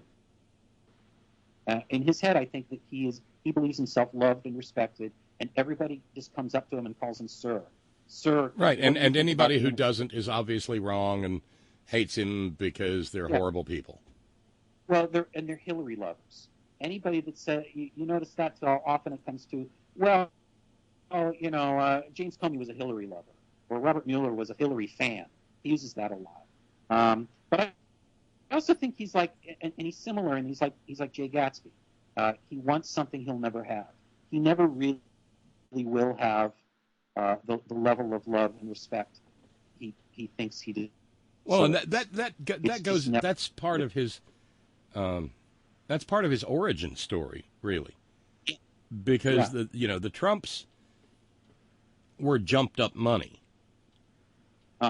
His entire decision to move out of Queens and start, trying to make a splash in Manhattan had everything to do with the fact that he wanted to be as revered as a classic Manhattan socialite and Manhattan money, instead of just another slumlord from another borough, because that's what his dad was. In addition to being in addition to being a member of the Klan, he was also a scummy slumlord who got busted by the federal government for being a racist. Yep. And you see, I moved here in '86, and when I came here in New York, I lived in New York City, and Trump was in the newspapers even then. But it was all like because he was going to clubs all the time, and he was hanging out with models, and he was promoting himself even then as a sort of playboy tycoon who put his name in big gold letters on all the buildings and things like that. Really, quite the Jay Gatsby approach, isn't it? It really is. He's Jay Gatsby. He's a combination of Jay Gatsby and Charles Foster Kane, and none of the good none of the good aspects of either. Yeah, and like both of those stories, it ends pretty much tragically. Neither man really gets what he wants.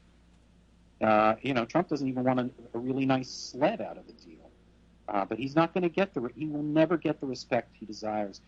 Every time he's visited the Queen of England, I think he always expects that he will automatically be treated with respect, and you can just see the disdain she has for him. It's just palpable.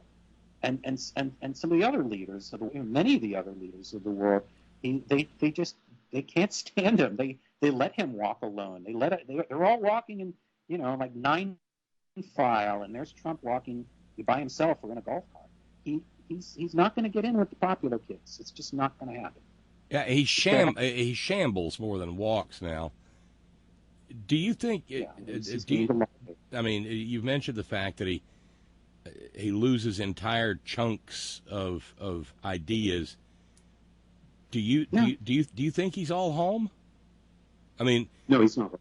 And let me preface that. You gave the short answer in another one of our conversations once upon a time. You mentioned the fact that you've done therapy for years. I think it's beneficial.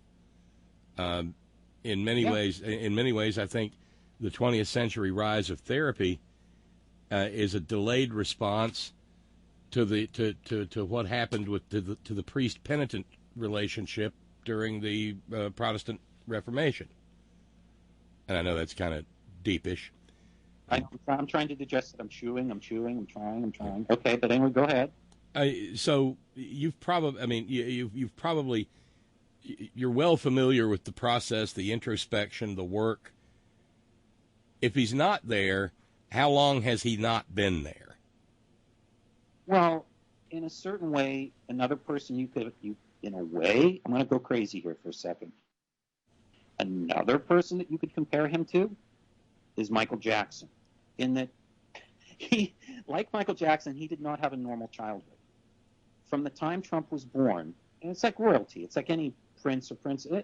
It's not unnatural that he sees himself in somewhat in monarchical terms, because unlike the rags to riches story that he tries to sell of himself, the small loan of $1 million, he really was given $500 million by his father to start out.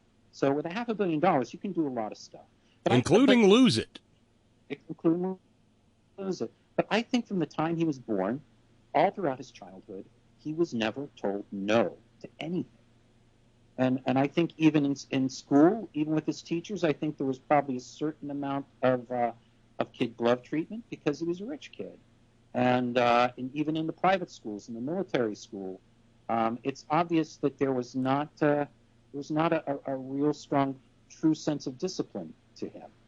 He's always gone for the easy way of things, and he could, because he has so much money. And if you let me ask if and this is becoming more and more something that of which I've become convinced. If he didn't have that much to work with in the first place, mm-hmm. We went through. You mean this, intellectual? Yeah, we went through this the other night, and I think the modern psychiatric term is that he has an intellectual disability. If he didn't have much to work with in the first place, wealth will cover a lot of that up, won't it, in a place like New York? Oh, sure. But most wealthy people don't live such a public life, and certainly there was no less a public life than that of the President of the United States. I think that is the least private existence in the world, is to be the President of the United States. And that's what he has now. He has scrutiny which he never imagined. Again, I think that when he came into the office, I think he thought that it would be that they would be throwing roses at his feet, that there would be a level of respect and adulation that is due to the position, and which had eluded him all his life. Yes, and he was able to get by with that because his money could buy girlfriends and company, and people that could constantly tell him, "Oh, very good, Donald. You're the best. You're wonderful. That's a great idea. Oh, don't worry about the bankruptcy. We'll write it all off, and you'll actually make money on the bankruptcy. We know these tricks because we're accountants." And again, like Michael Jackson, I think Michael grew up with a very distorted view of what life was for everybody who was not Michael Jackson. And you want to call that narcissism or a narcissistic complex? We tend to say that word narcissism only in the negative term, right? Oh, he's such a narcissist. He thinks he's so great. I think in some ways narcissism is a disease. I think it's a horrible thing to be only living for yourself and only concerned about your needs. A complete lack of empathy is you're missing out on about 50% of the human experience at least. Yeah, there's no chance for development, no chance for growth, no chance for real, genuine love. I don't know. I don't know the guy personally, but am I right to say that he's never loved anybody but himself? Sure comes off that way, but I don't know it goes behind closed doors, to quote Charlie Rich in 1973. Let me dredge up another character, the film buffs that we are. One evening on the program, I played that pivotal courtroom scene from the Caine Mutiny. Strawberries. I fooled him with the strawberries. Strawberries. Yes. There's that level of there's that level of paranoia. Well, again, there's only so much I know of his life prior to not only the presidency, but prior to the reality show stuff. But as a business person, a very prominent business person in New York City, I got to see every once in a while in the headlines that Trump did this or did that. I mean, he publicized himself a lot on on page 6 of the New York Post, and some of the things he did in New York City for a time actually seemed pretty good. He took over the rebuilding of the ice rink in Rockefeller Center in the late 80s and got it done ahead of schedule and under budget. At least that's what we read in the papers. Before all we know, like everything else Trump says or supposedly does, that was completely false. But anyway, he was, somewhere along the way, when he was doing business, he was able to be public and yet private. We didn't know. We only knew the marriages and the models and the Studio 54, but we didn't know really what was going on in the boardroom and in the real deal making. I never read The Art of the Deal, but I know he didn't write it anyway. He ghost wrote it, or he had a ghostwriter. But President Trump and even reality TV Trump, that's just a whole different beast. And I think it's very damaging. I mean, we've seen all kinds of people go crazy when they become celebrities. When Lindsay Lohan at one time was a very talented, sane young actress. Michael Jackson was this normal, cute kid at one point. But not everybody can handle this level of fame and of notoriety and everything, especially now in the age of the multimedia and the internet. Everything you do and say is recorded. And I don't think he was ever prepared for this. Well, down another rabbit hole. In your long and storied history in show business, have you ever had occasion to work professional wrestling? No, the closest I came was actually working on the movie The Wrestler, where we had professional wrestling bouts while we were making the movie. When we were doing the wrestling parts with Mickey Rourke, we had professional wrestlers come in and put on shows in between the stuff we filmed to keep the audience engaged. But no, I've never worked for WWE. They're up in Connecticut, and they're a different union than mine. So, and I've never been part of that world. Well, the reason I ask is because you mentioned, reality TV, The Apprentice, all that. Mm-hmm. It's one of my theses with regard to him that, reality TV, it shaped him to some, but much of what you see in his behavior is not "you're fired" of some tawdry little reality program, but rather the over the top braggadocio and pomposity that attends professional wrestling, because that is that's where he got his start. Yeah, and it's that style. You're absolutely right. It's the WWE villain, the guy that comes into the ring, and even if people are booing, he's like, "Thank you, thank you. I appreciate your adoration. I am the greatest. I'm going to kick this guy's ass, etc., etc." It is that approach to, unfortunately, to world politics and to everything that you're absolutely right. It's a role, and it's an appealing role. One of the things that I do know people who are MAGAs. There are people in my union, which is a whole other thing, who are like, Trump, although he's done great things, more than anybody since Lincoln. And what it really often comes down to is this identity with him. Men, they're like, he's not a pussy. That's really it.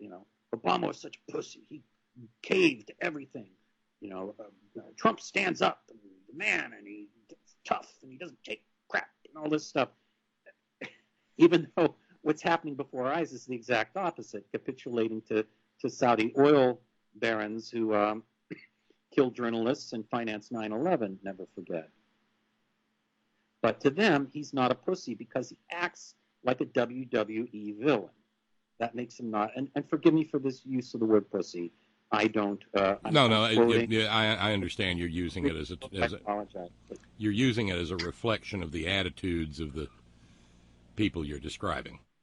I hope that's interpreted or agreed upon by your audience. And if anybody doesn't feel that way, I understand that too. Words repeated can be hurtful even if used in a context. I get that. But it's these people I know, they identify with the guy. They think he's just like them.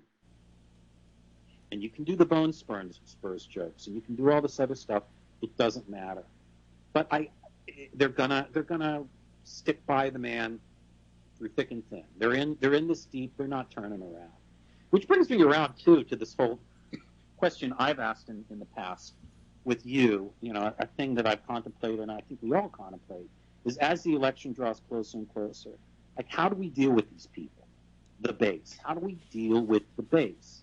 And what I really believe now is just forget about them. Leave them by the side of the road to rot. Yep. What are you going to argue with them? I mean, if you're into fruitless, pointless wastes of the precious finite time of your life, go for it.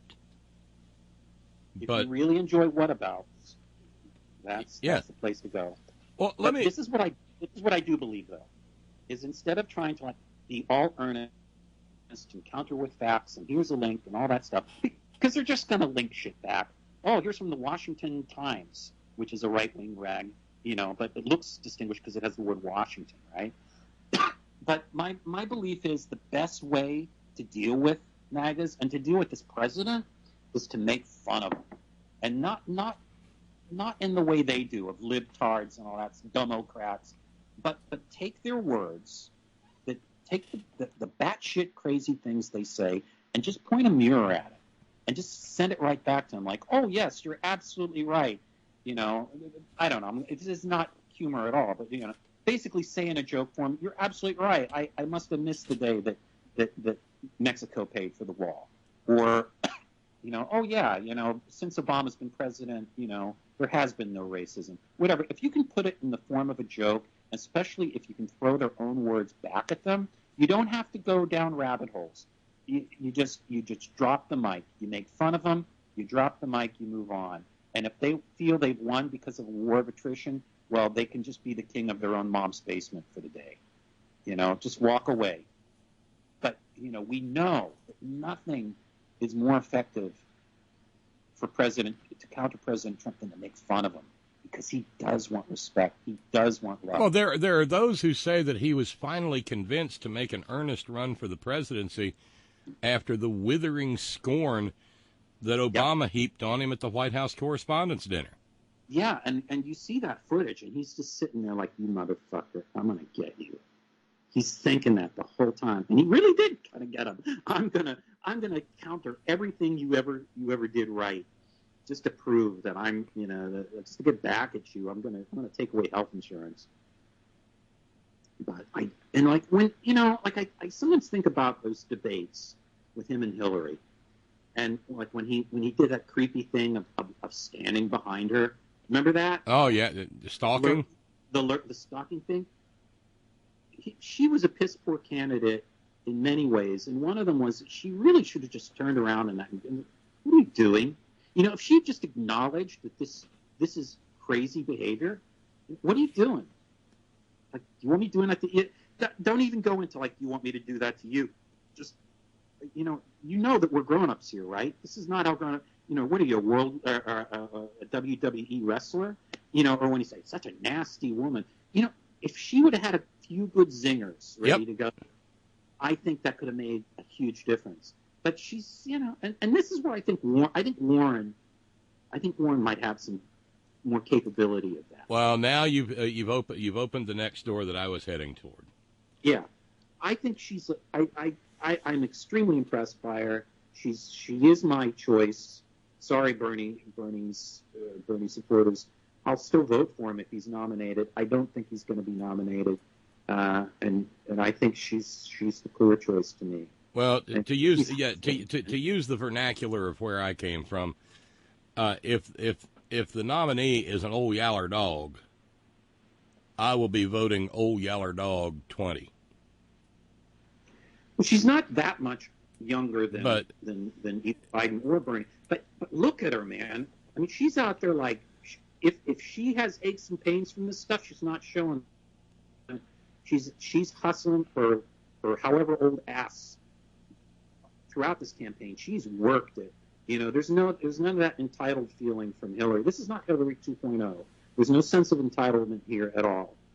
And and she's being very patient, and in every debate, she's making it clear she's not evading. She's daring to be a wonk, but not in a dull way. I think she kind of comes off like your the cool high school English teacher who's like 3 years from retirement. I've seen her speak in a room, and that was exactly what I came away with. She was the teacher that you loved,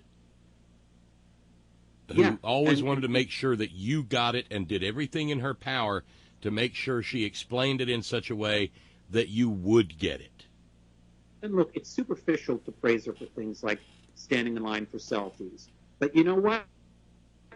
That counts. In public perception, that counts. To be like, you can stand in line, and if you wait long enough, she will take a selfie with you. And she'll wait an extra hour for you to get to the front of the line so you can get your selfie moment with her. I think that's important. It's, it is trying to do that. Well, she's Hillary 2.0. No, she isn't, because Hillary wouldn't really do that. There's an approachability that she's, again, whether or not she's any of those things, if it's all surface and image, she's working the image really well. It's not just the policy wonk stuff. It's all that other stuff. I wouldn't be surprised, if she starts singing Lizzo songs or something, she really, catch on with the kids kind of thing. She's just, I think she's really... let me ask you this. And I mean, I try not to trash any of the candidates, and that's not my point here. I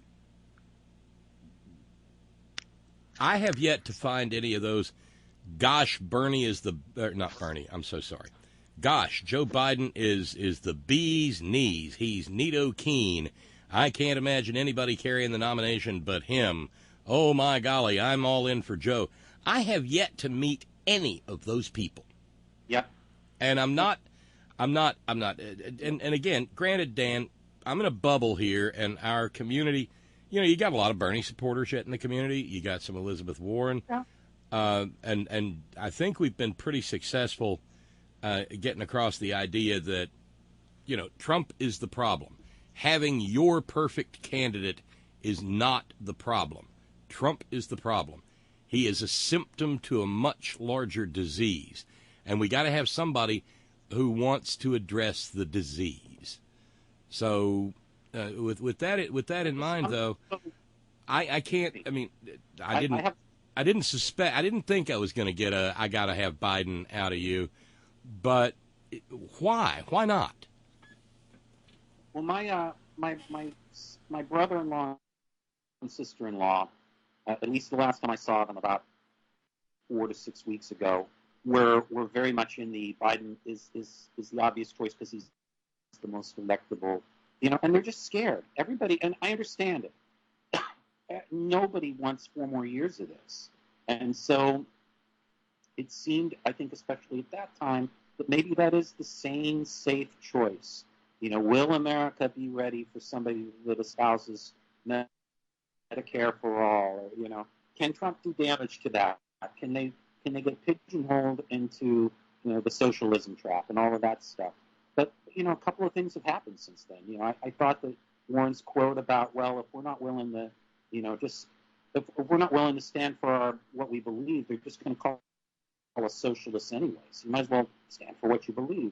I thought that was strong. And then Biden has just shown he's not a strong candidate. And if he's willing in the presence of Kamala Harris or Warren, how is he going to take on the Trump machine? And Trump is extremely flawed, but he still knows how to get publicity. He still knows how to send out the whoppers. And you've got to be able to handle that. And you can't just go, well, I wasn't prepared. You've got to be prepared for that stuff. And I wanted to be for Biden. I wanted I wanted to be a stronger supporter than I've turned out to be, because everything, as time goes on, I get less and less impressed. And I'm not even sure why he's running, other than he thought it was his fait accompli. But that's why Hillary ran, right? And it didn't do her any good. That's what that's. And I've taken some grief for this, not so much in the community, but online. I know it's very not done to say that you worry about his age. I worry about his age.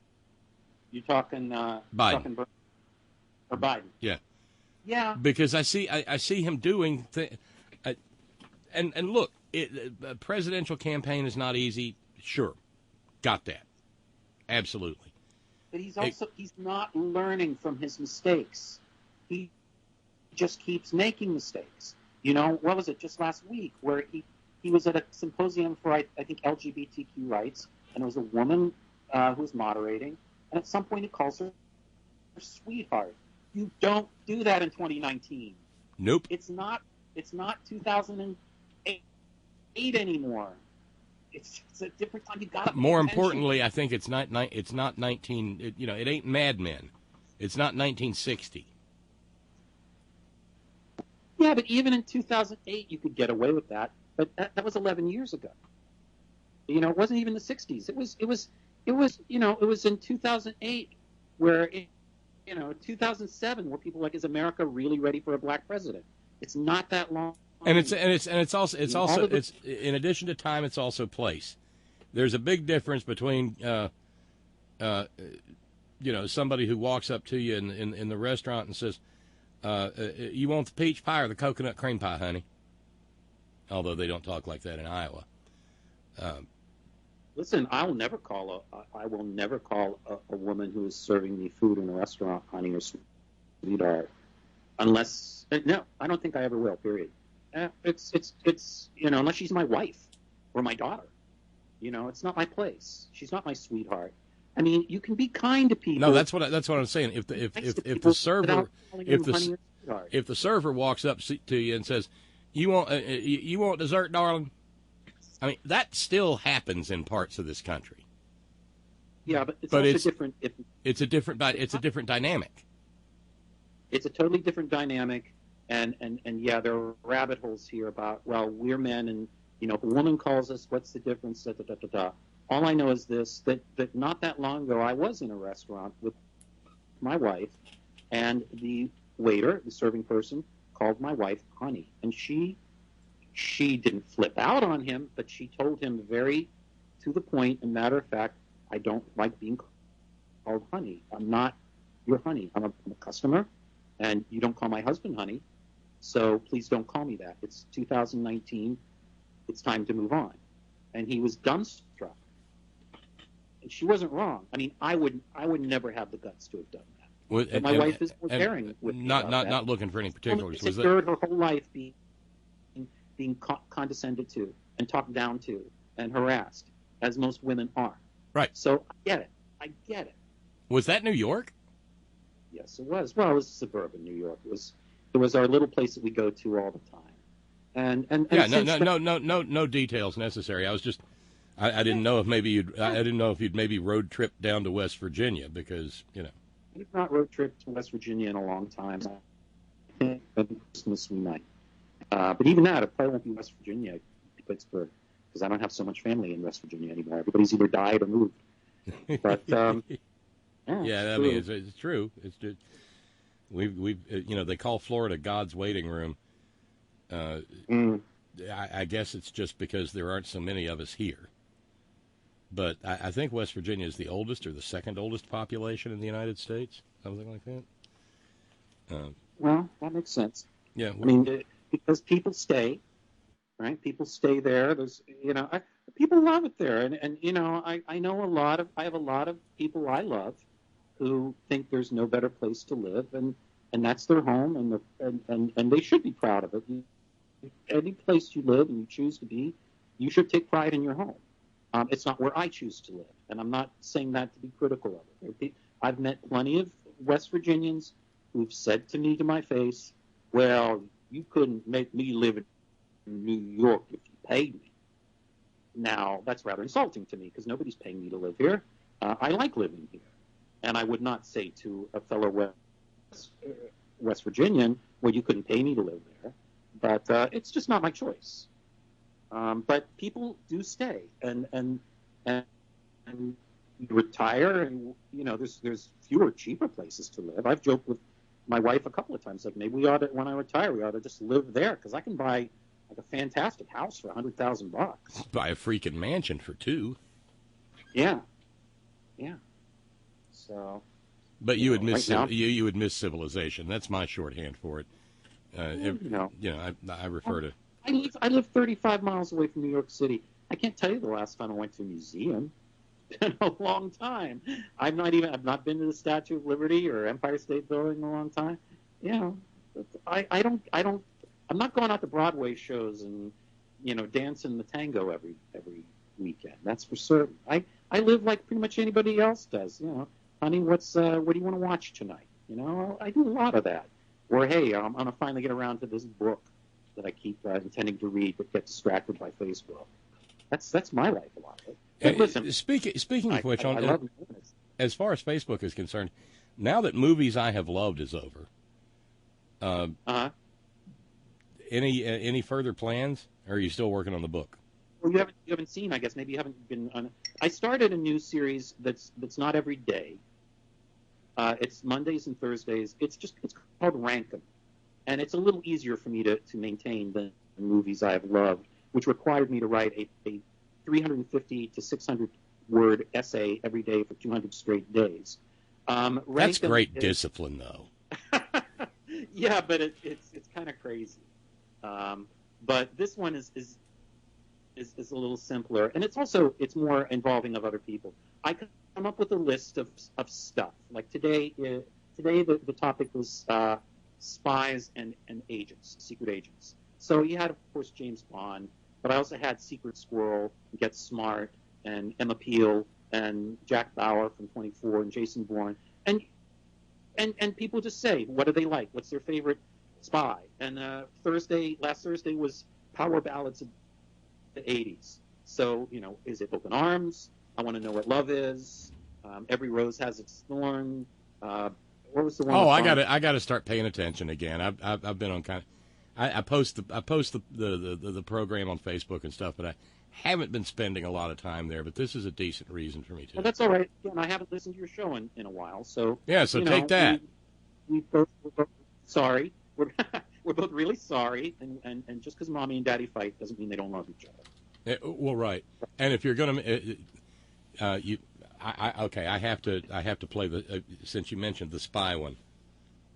Our Man Flint. I didn't put that one on there. I mean, that's it. I try to limit it to like anywhere from 9 to 12 to 16 usually at the most. And you could go on all kinds of, I got all kinds of things. And that's the fun of it, actually. The reason I did this too, instead of doing essays all the time, to do this thing, it's more participatory. I just give you like 9 or 12 or 16 choices. Favorite Beatles song, or coming up in the future will be, I'll have a thing of stuff you'd find on a diner menu. What do you like out of that? Do you go for the pie, the coffee? No, this just sounds delightful. I think it's going to be fun. And again, it's not every day. It's going to be Monday and Thursday, twice a week. And I went ahead and wrote 50 of them, and I created little Photoshop graphics for each of them. So they're all stored up now. So all I have to do when I'm at work, I don't have to do anything other than cut and paste, put them in there.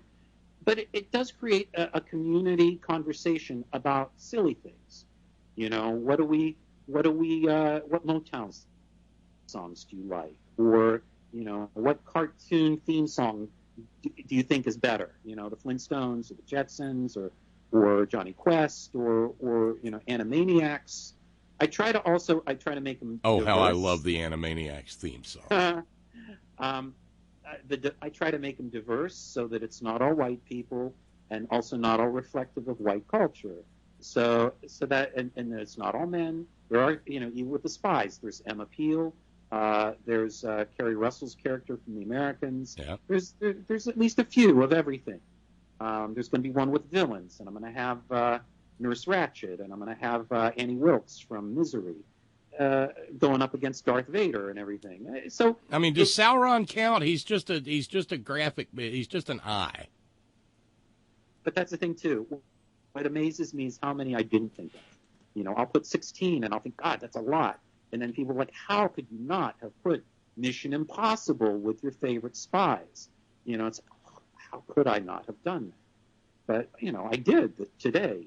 I didn't include Mission Impossible at first. I had to give it as a little bonus. So anyway, the point is, again, for 5 minutes out of a day, we can all get together and talk about something that has nothing to do with... We can save the world most of the day. We can argue with each other for most of the day.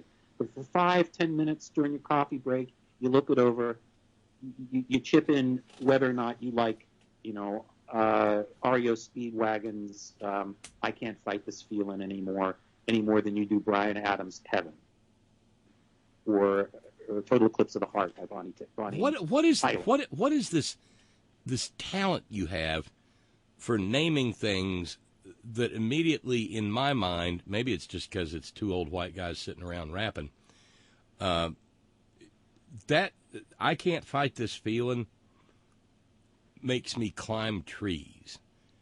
Jesus, God Almighty, help me. I've got a short list of songs I despise, and that's one of them. That's in the top 5. Just because actually, well, you'll be relieved. You'll be relieved. Come to think of it, I took that out of the list and I put in what is it? And I meant every word I said when I said to you, I love you. I meant that I love you forever, and I'm going to keep on loving you. That's what I put in. Keep on loving you by REO, because that was 1980, so it qualified.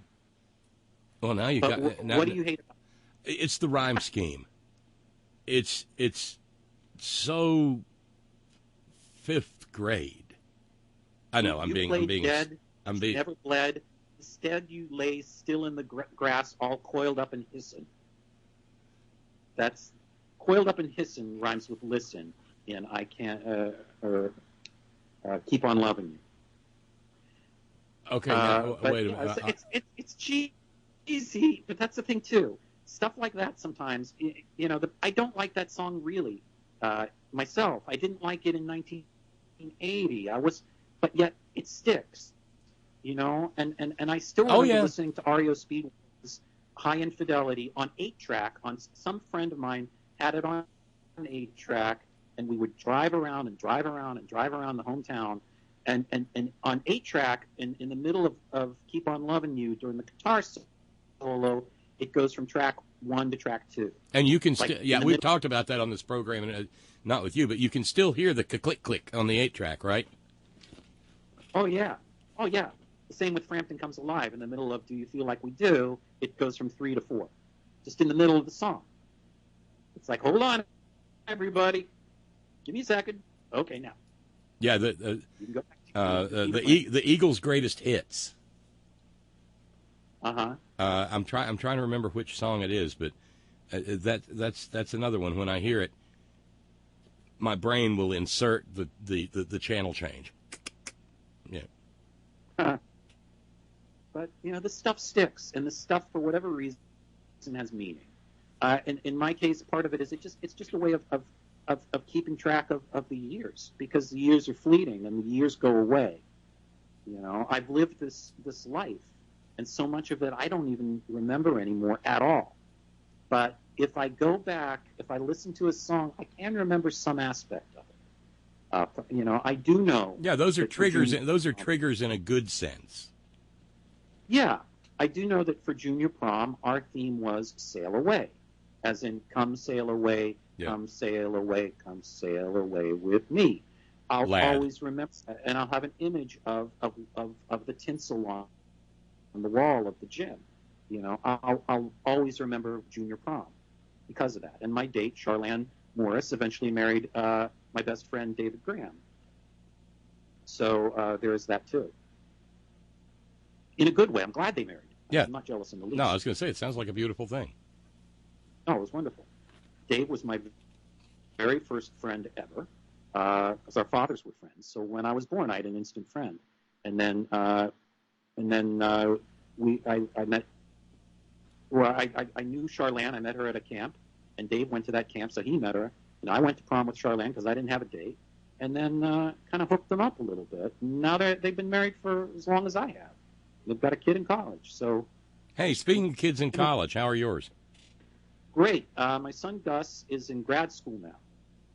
He's at City University of New York's School of Journalism, and he is working on his master's in video journalism and documentary film. I thought I remembered documentary film in that mix somewhere. Yeah, he's always had skill as a filmmaker, especially an editor, but he's never had enthusiasm for this film that I've had enthusiasm for. The phony baloney, Hollywood show business, entertainment stuff, it's never really appealed to him. But when he was at McGill, especially, I think he became really more politically aware, and he realized that he could use his filmmaking skills to educate and enlighten and bring out what has been hidden. And I believe that's where he's going to go with this. And my daughter Phoebe is still in McGill. She's in her second year, and she is majoring in history with a degree in sociology. And she's also very politically minded. And where she's at now, because we've thought for a long time, she likes politics, so maybe she'll go into politics and be a politician, or maybe a behind-the-scenes person. What she wants to do is get involved in museum and educational reform. And that is, so much of what we think of as history is actually not true. We've created myths about what America is, or how America was formed, or how the world was formed. And so the idea for her is to keep working on making what actually is real history taught, for better or worse, warts and all. And that, in a way, can make us understand what America is, what the world is, and what other countries' cultures are about, and so that maybe we as Americans can get our heads out of our collective nationalist asses and pay attention a little bit to what the rest of the world does, and to put this kind of approach into museums and how they are presented, and also into schoolwork and books and I know there are a number of members of this little community who, when they hear that, will begin shouting and clapping. Well, good. Yeah, I'm proud of both my kids, and I shout and clap myself. I'm on your side. By the way, too, I don't know if you've already done this, but Tracy Porter has become a friend of mine through Facebook and her devotion to your show. I'm going to give a congratulations. She's just been doing marvelous stuff. Oh, yeah, she's just amazing. Yeah, she's been posting, her journey of trying to get into shape, and to having a physically active life and losing weight and getting her body to where it wants to be. And she's up to now. I think she's up to now what, like 3 miles a day of walk. Did another 5K this past weekend. And I forget how many pounds she's lost. Like 38. It's over 30, 38. So good for you, Tracy. We're paying attention, and we're proud. And it's not easy doing this as publicly as you're doing it. You really took a risk, by putting it out there so we all could see it. You really kind of painted yourself in the corner that, you kind of had to succeed, and I salute your bravery, and I'm very proud of you, and I'm very impressed that you have done this, and you're an inspiration for me. I am trying to part of my thing as a recovering heart patient is to exercise as much as possible, put that heart to work, and I've gotten better with it. I can go further, and I'll try to always look to examples like yours to spur me on to go further. If you can do it, why can't I? Why can't any of us? You've got more moxie and more, but maybe you don't. Maybe we're all lazier than you. But anyway, thank you for being an inspiration, and congratulations to you, Tracy. That is a lovely tribute, Dan. I think it's wonderful that you took a moment to do that, because What Tracy has done has been an inspiration to a lot of us. Mm. And it's brave as hell, man. Yeah, and not least of all me. I mean, I can promise you, I am not going to go out on one of my local roads and run with the coal trucks. I'm better off going to Pamplona and running with the bulls. Believe me. But it makes me want to do more and see if I can't be a little bit better. Right. I bought one of those little step unit things. Remember how like the step craze was really big? I've kind of gotten into that. I bought the thing. I've used it more than once. I've had some lazy periods, but then I've had some not lazy periods. So the goal is to keep diminishing the lazy periods, so that I do it every day or 5 days out of 7 instead of 2 or 3. But I've got it. It's in my room. It looks at me. I've even taken it to work because you can just put it in the car and on my lunch break I could do 10 minutes of step work. Why not? So that's been fun. And by the way, we sort of breezed past it. You mentioned you had a cough or whatever, but you're total clean bill of health these days. Well, I think so. I have an appointment tomorrow morning with the cardiologist. After I had this whole series of tests about 2 weeks ago, or even before that, a couple of weeks ago, I had a whole battery of tests, and I've just been waiting for the results to come back, and also for my doctor to have time, because she is a world-renowned cardiologist who literally flies all over the world to do her work, and we have an appointment tomorrow, and we are going to go over what all of these tests tell me in terms of my progress after a year has passed. And I had an echocardiogram on my way home from work today, and we'll look at that. And the upshot will be, do I have to take a mountain of pills? Can it now be a molehill? And one of the there are side effects to all medications. In my case, I get trembly hands sometimes from some of them, and I'd like to not have that. So it'd be great if I was told, the prednisone can go down to, one every 12 hours instead of 3. Oh, yeah. What a party prednisone is. Yeah, but whatever it takes, man. If that's what I have to do, and if I have to have trembly hands, does the prednisone drive you? Does it increase your appetite? I'm told it does, which is like when I felt especially guilty one time for having gained some weight, and I confessed that to my my nurse practitioner, and she said, "Oh, well, you know that it increases your appetite, right?" I'm like, "No, I didn't know that one." So okay, I can forgive myself a little bit, but on the other hand, I do have to get on the step unit. But for the most part, I mean, everything else is groovy. Fine. Yeah. Everything's fine. I had a little cold here and there, and I had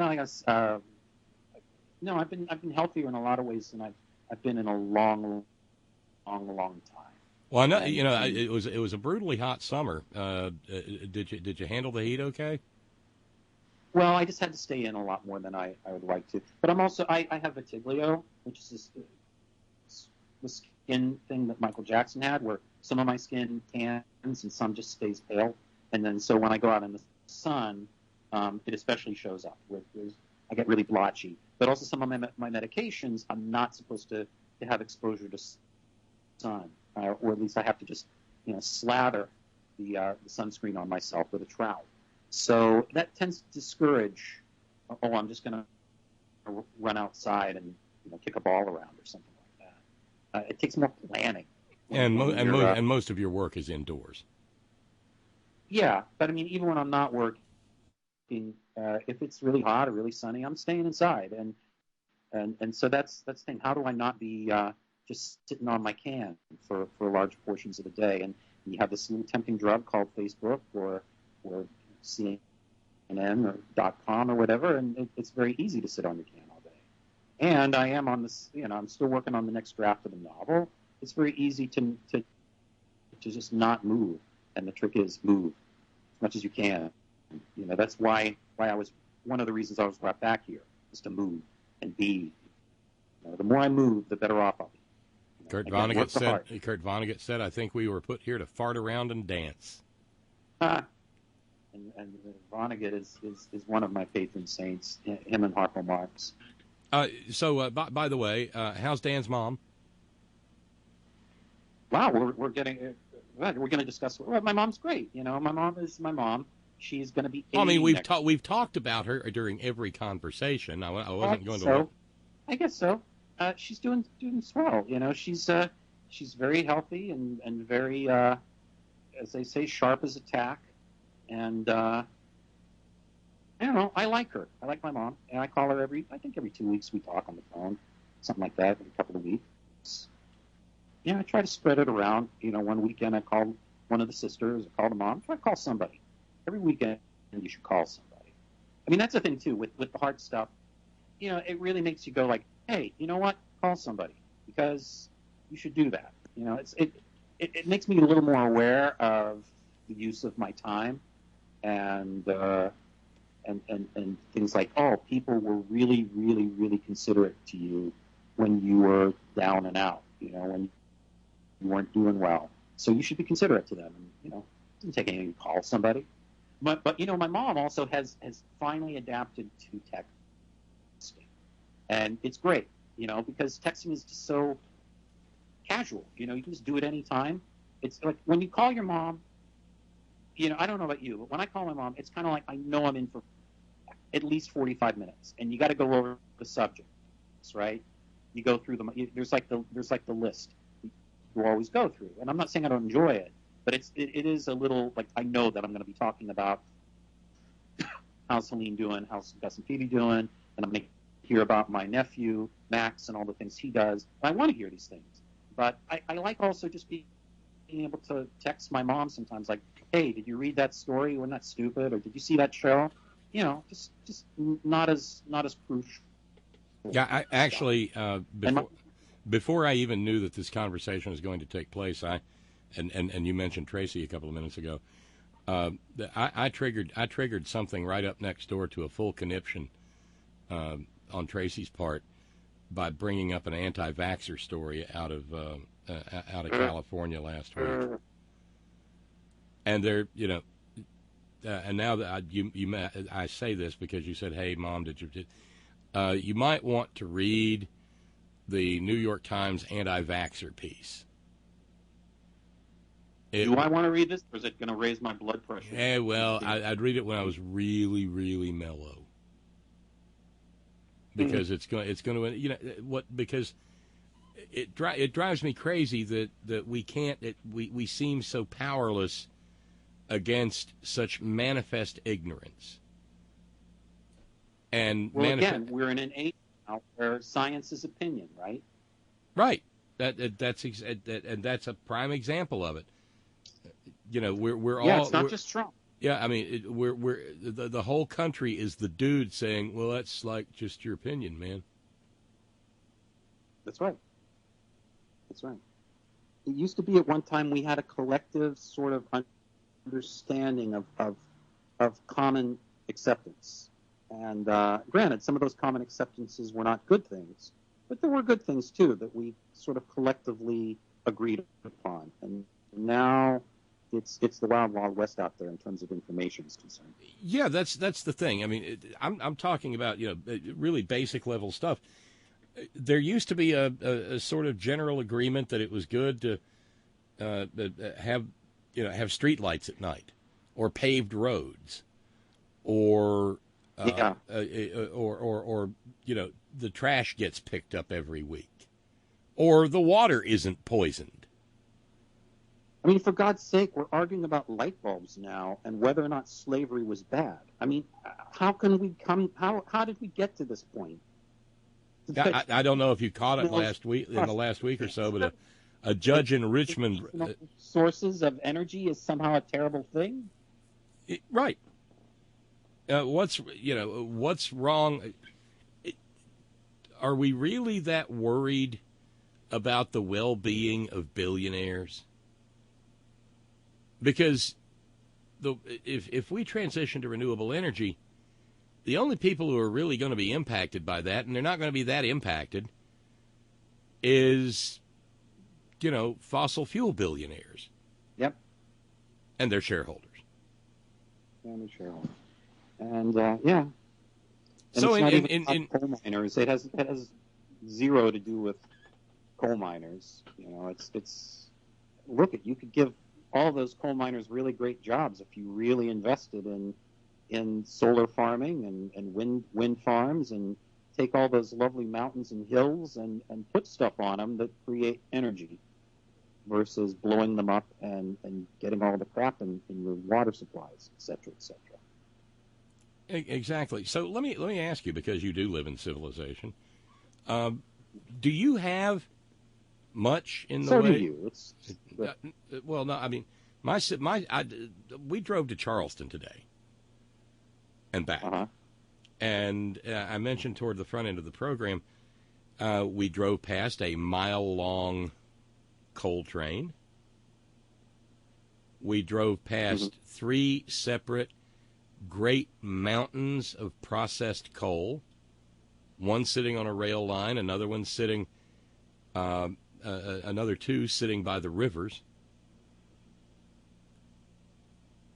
And do you know how many solar panels I saw in that same 50-mile stretch? Zero. So that Listen, I hate coal. It's just that it's a fading market, and what I love is the idea that the people I went to high school with and their children can have jobs in something that will be sustainable into the future and help create a future. And that is not coal. It just is not. The market does not want it, and it's decreasing to the point of obsolescence. Whereas sustainable energy is something that can create jobs, can be an industry. So that was one of my questions. Do you see solar panels up where there in your suburban world? Oh, hell yeah! It was really great the other day. Last week I was working.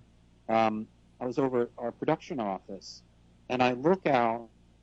It's in Brooklyn, and I look out, and there's rooftops all out. I can see rooftops out the window, and all of the rooftops that I could see within my limited scope were all completely covered in solar panels. Somebody made that investment, right? And it's gonna, and it pays off. And it's also just a matter of being conscious of, let's start doing something, not only because of its jobs, but because, it's the right thing to do. Just the same as recycling. It's just common sense. It's a right thing to do.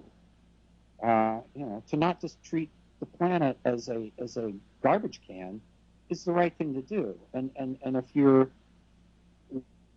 a Christian, that should be basic to you, that God gave you a gift. And he even says in the Bible, it's your job to tend to your gift. It's a job to tend to the earth and to take care of it.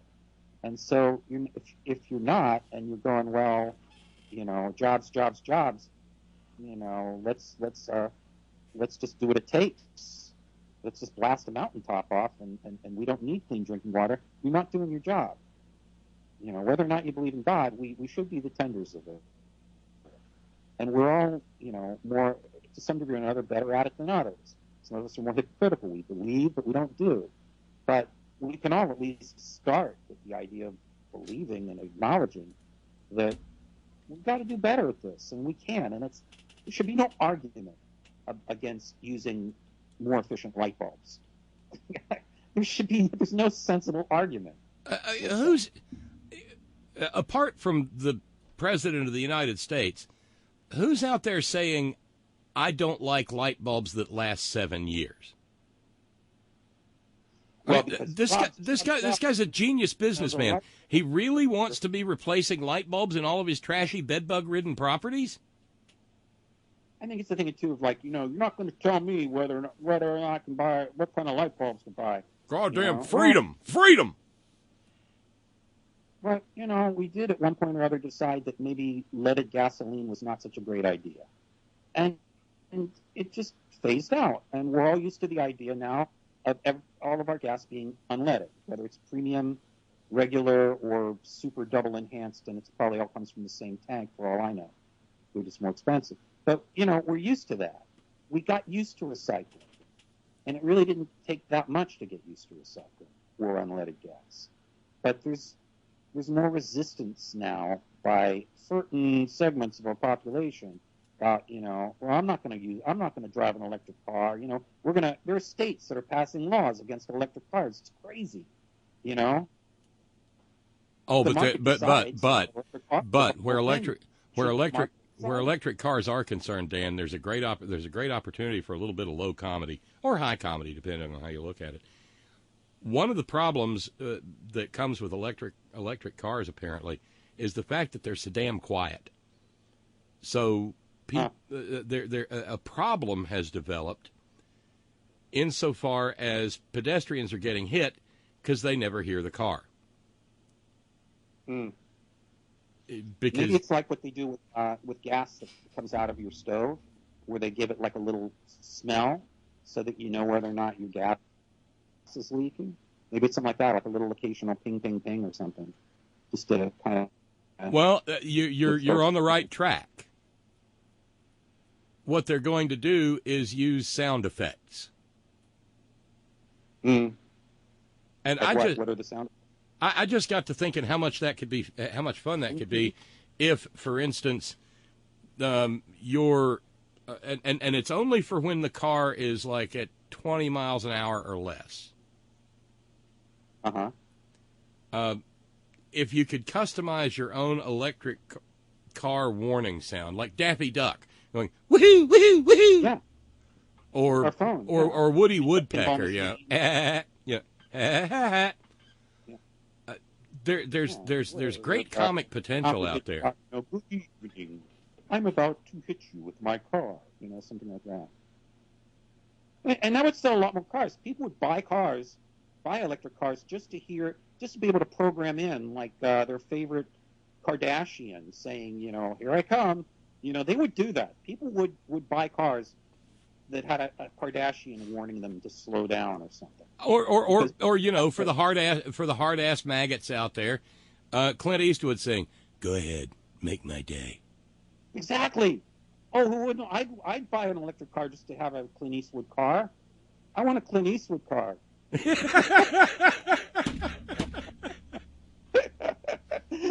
that's what we want. We want. Hey, okay. When you get to it, this needs to be. Go look up the story. Go look up the story, Dan.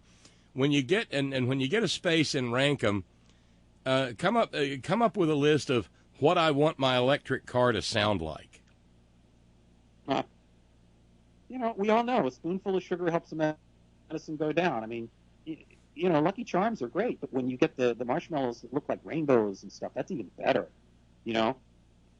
Captain Crunch was wonderful. Throwing Crunch Berries, even better. I'm still traumatized. My first box of Crunch Berries, I ate all the Crunch Berries and wouldn't touch the Captain Crunch. And I was starting. Well, it's also wash it down with orange juice. Of course, you're going to get the painful mouth when you try to do that. Well, there's that too, but it was the simple fact that I had no interest in Captain Crunch. And I never understood why didn't they just make a box of Crunch Berry cereal? I think they did that later on. Well, after it was too damn late. Yeah, after you became a grown up and had to start having fiber in your diet. Yeah, grape nuts and shredded wheat and bran and things. Yeah. By the way, you got a fan note in from Brother Deacon Asa up in Vancouver. I could listen to y'all tete-a-tete all day, every day, twice on Sunday. Dan's a beautiful conversation, even though he doesn't have class enough to like Breaking Bad. I love Breaking Bad. Who said I didn't like Breaking Bad? That's a filthy, dirty lie. I'm offended. Ooh, Brother Deacon Asa has been stuck one foot in the bucket. No, I don't. I do like. I love Breaking Bad. B, I don't care if you you can say whatever you want to me. You're in Vancouver. We're going to meet. Well, no, somewhere along Asa is kind of encyclopedic. Somewhere along the way, he's picked up the idea that you had some sort of animus against Breaking Bad. No, not at all. I might have, maybe in a past thing, it's not my number one show of all time.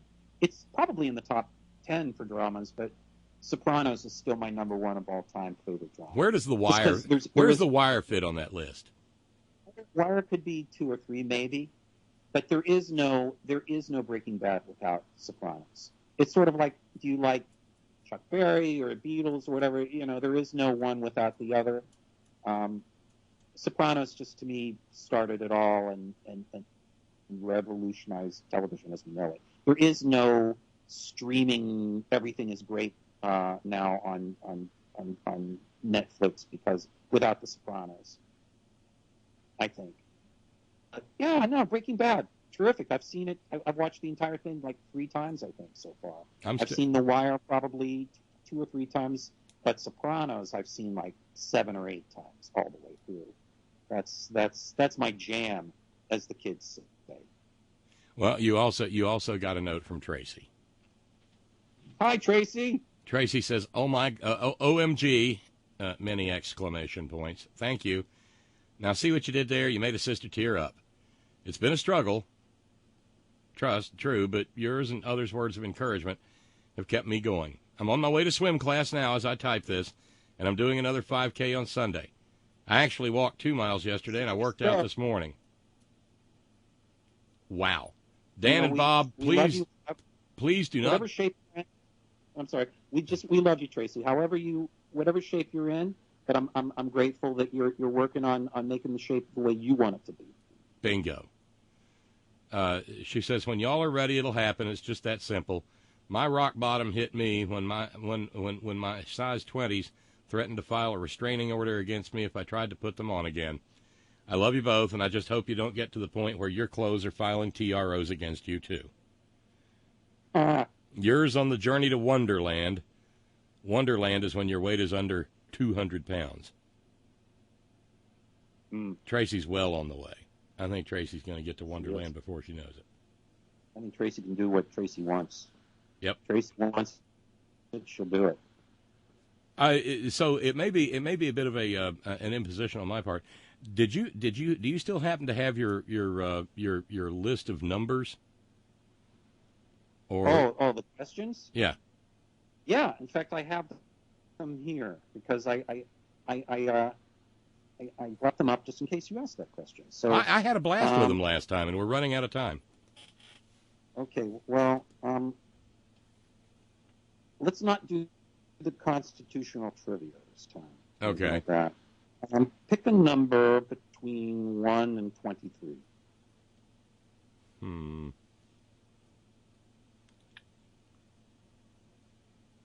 22.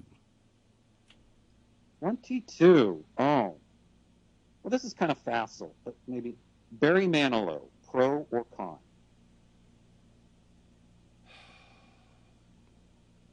In the final analysis, I have to be pro. Me too. Why? Hell of a piano player. Longevity as an artist. And he puts on a great show. Puts on a great show and learned how to put those shows on working with Bette Midler in the bathhouses. That's right. And you know what? I mean, he does. When I was in 6th grade, I went through a huge Barry Manilow phase. Like he was my number one guy. Yeah, I did too. I did too. Yeah, because I wanted so bad to have a girlfriend, and there were certain girls that I just wanted to be that girlfriend, but I could never, ever just like ask them out or ask them to a dance or ask them to dance. No, because your mouth would dry up. You'd become a trembling wreck without the benefit of prednisone. Well, also, I went to a really, really small. I lived in a small town and went to a really small school. So news traveled, and so the idea of like publicly failing, publicly being rejected by a girl, I could imagine nothing worse than going up and asking somebody to dance and saying no, thank you. even if she said it nicely, it was like a failure to me. So and when all else failed, I just did nothing. I just stood by and watched it all happen. And yet Barry's music was all about that. Barry's music was about, I want to be with you, I love you, but I can't find the words, or I'll never get to have you, or we just broke up, and I really want you back. It was all of this kind of forlorn love. Oh, when will I meet you? When will I touch you? When will this strong yearning end? And even but also Barry had a really nice self-effacing sense of humor. I mean, he knew he was corny. He knew he was your mom's favorite pop act. And stuff like Copacabana. I mean, it's silly and stupid. He knew it was. But it was big. People wanted it. People enjoyed it. And he had terrific melodies. I like anybody that can make a good basic pop song. And I always say that when people deride pop music. It's like, you think it's so easy, you try it. You try to write a big hit pop song. Oh, without a doubt. And, and it's funny because you always get these little frames of reference. So first I hear Copacabana, and then a few years later, it's like I hear the grown-up sort of Gulf and Western version of it when I hear Jimmy Buffett sing Cuban Crime of Passion. Mm. It's the same story. Yeah. Neil Diamond, Barry Manilow, all those I like those guys. I have no problem with that. Air Supply kind of draw the line out. See, but on the other hand, a minute ago, I was going to say Barry Manilow does the same sort of schlock as Air Supply, but doesn't take himself as seriously as Air Supply does. Honest, my hand to God. Hey, I'll tell you who I like. That's like more what the kids are into these days, because my kids are into. I really like Lizzo. Have you been listening to Lizzo at all? No, but I'm gonna now. She studied classical flute, and now she's a singer and rapper. She is a woman of color. And I have not heard, but I have heard of. I heard Terry Gross interviewing her on Fresh Air. I heard that same interview. I thought it was, I hate to say it, I thought it was one of the worst interviews I've heard Terry Gross have, because I thought Terry was really out of her element. And actually, Lizzo kind of called her on a few things where it was like, you're out of your depth, girl, sort of stuff. Yeah, no, she said, I found myself wondering if she had adequately prepared for the interview, because, usually she's pretty prepared, but no. Yeah, it was not Terry Gross's finest moment. But my kids listen to a lot of stuff. But that's one thing that I caught early on. I was like, oh, this is really appealing music. It's funny. She has a great sense of humor. She's quite large, and on her album cover she poses nude, but in a way that hides what you need to hide. But still, it's very unapologetic. This is who I am. I don't give a shit what you think of it. In her songs, she presents herself as a person that's fully capable of having a good, fun, healthy sex life, and capable of rejecting somebody who can't fulfill her. It's good, It's just funny, and it's just really great melodies, great pop melodies, and she can. Melody is everything. She does a flute solo. She does a couple of flute solos. So it's I can get into this. So yes, that's one of the. The kids are into them, and I'm into them too. There's others I kind of know, but I can't think of offhand. But I like that. Well, I will check her out upon your stellar recommendation. Oh, you know what? I'm working up for a future series for Facebook. I only just started it, and I'm probably not put it out for a couple of months. I'm going to have a new series I'm calling Well I Never, which is. I'm going to try things that I've never tried before. In pop, I'm not going to jump out of airplanes, but it's like a movie or an album or maybe even a TV show that that have been immensely popular that for whatever reason I never saw. Like I've never seen Flashdance. Oh, it's cute. And listen. I'm sure it's not Citizen Kane, but I should see what it was. That it's probably fun. I've never listened to a Grateful Dead album all the way through. That you can remember. You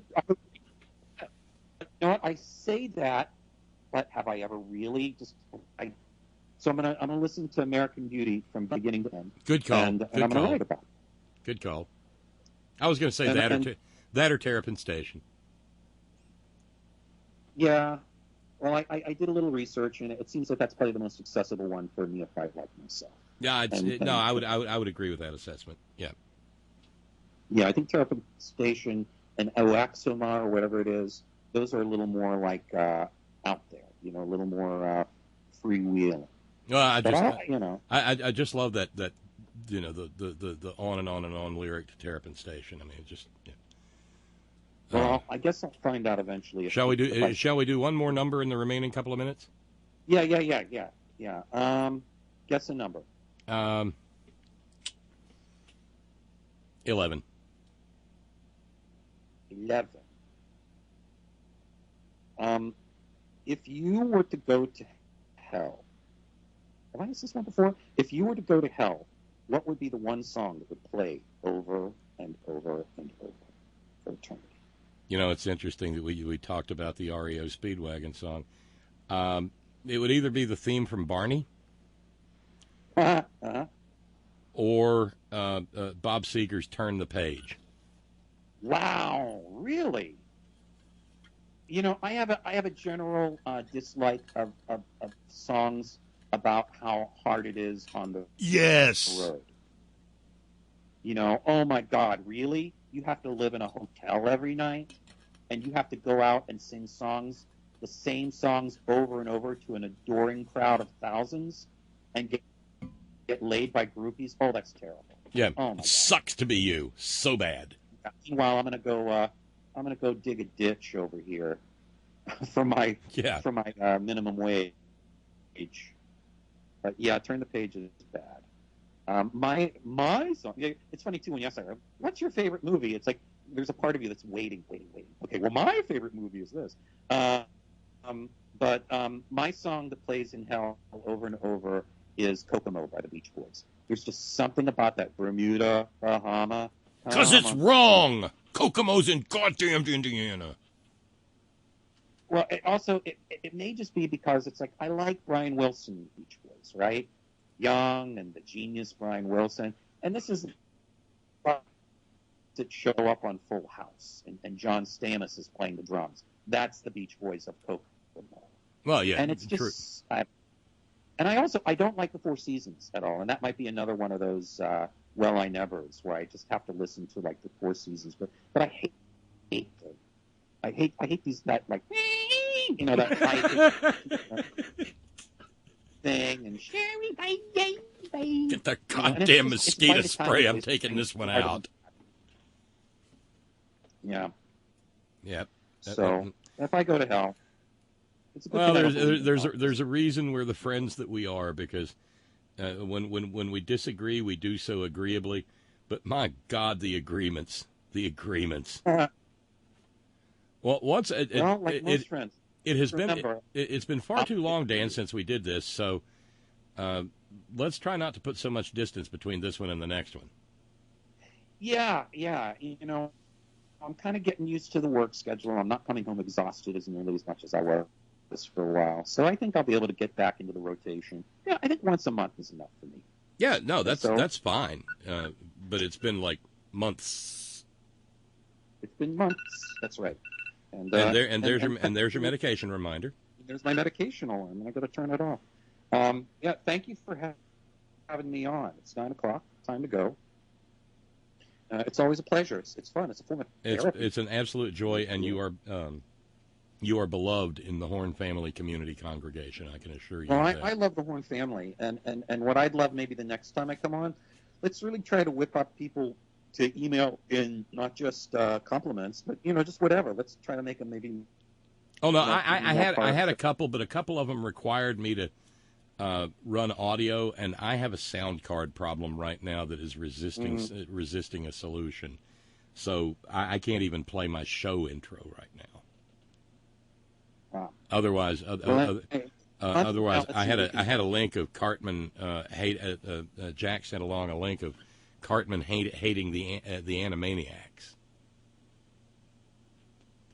Well, I know that we're past 9 o'clock, but I mean, all you have to do. I'm kind of late to the game for Animaniacs, but I listened to an interview with the guy that does the voice for a lot of them, and he sang the.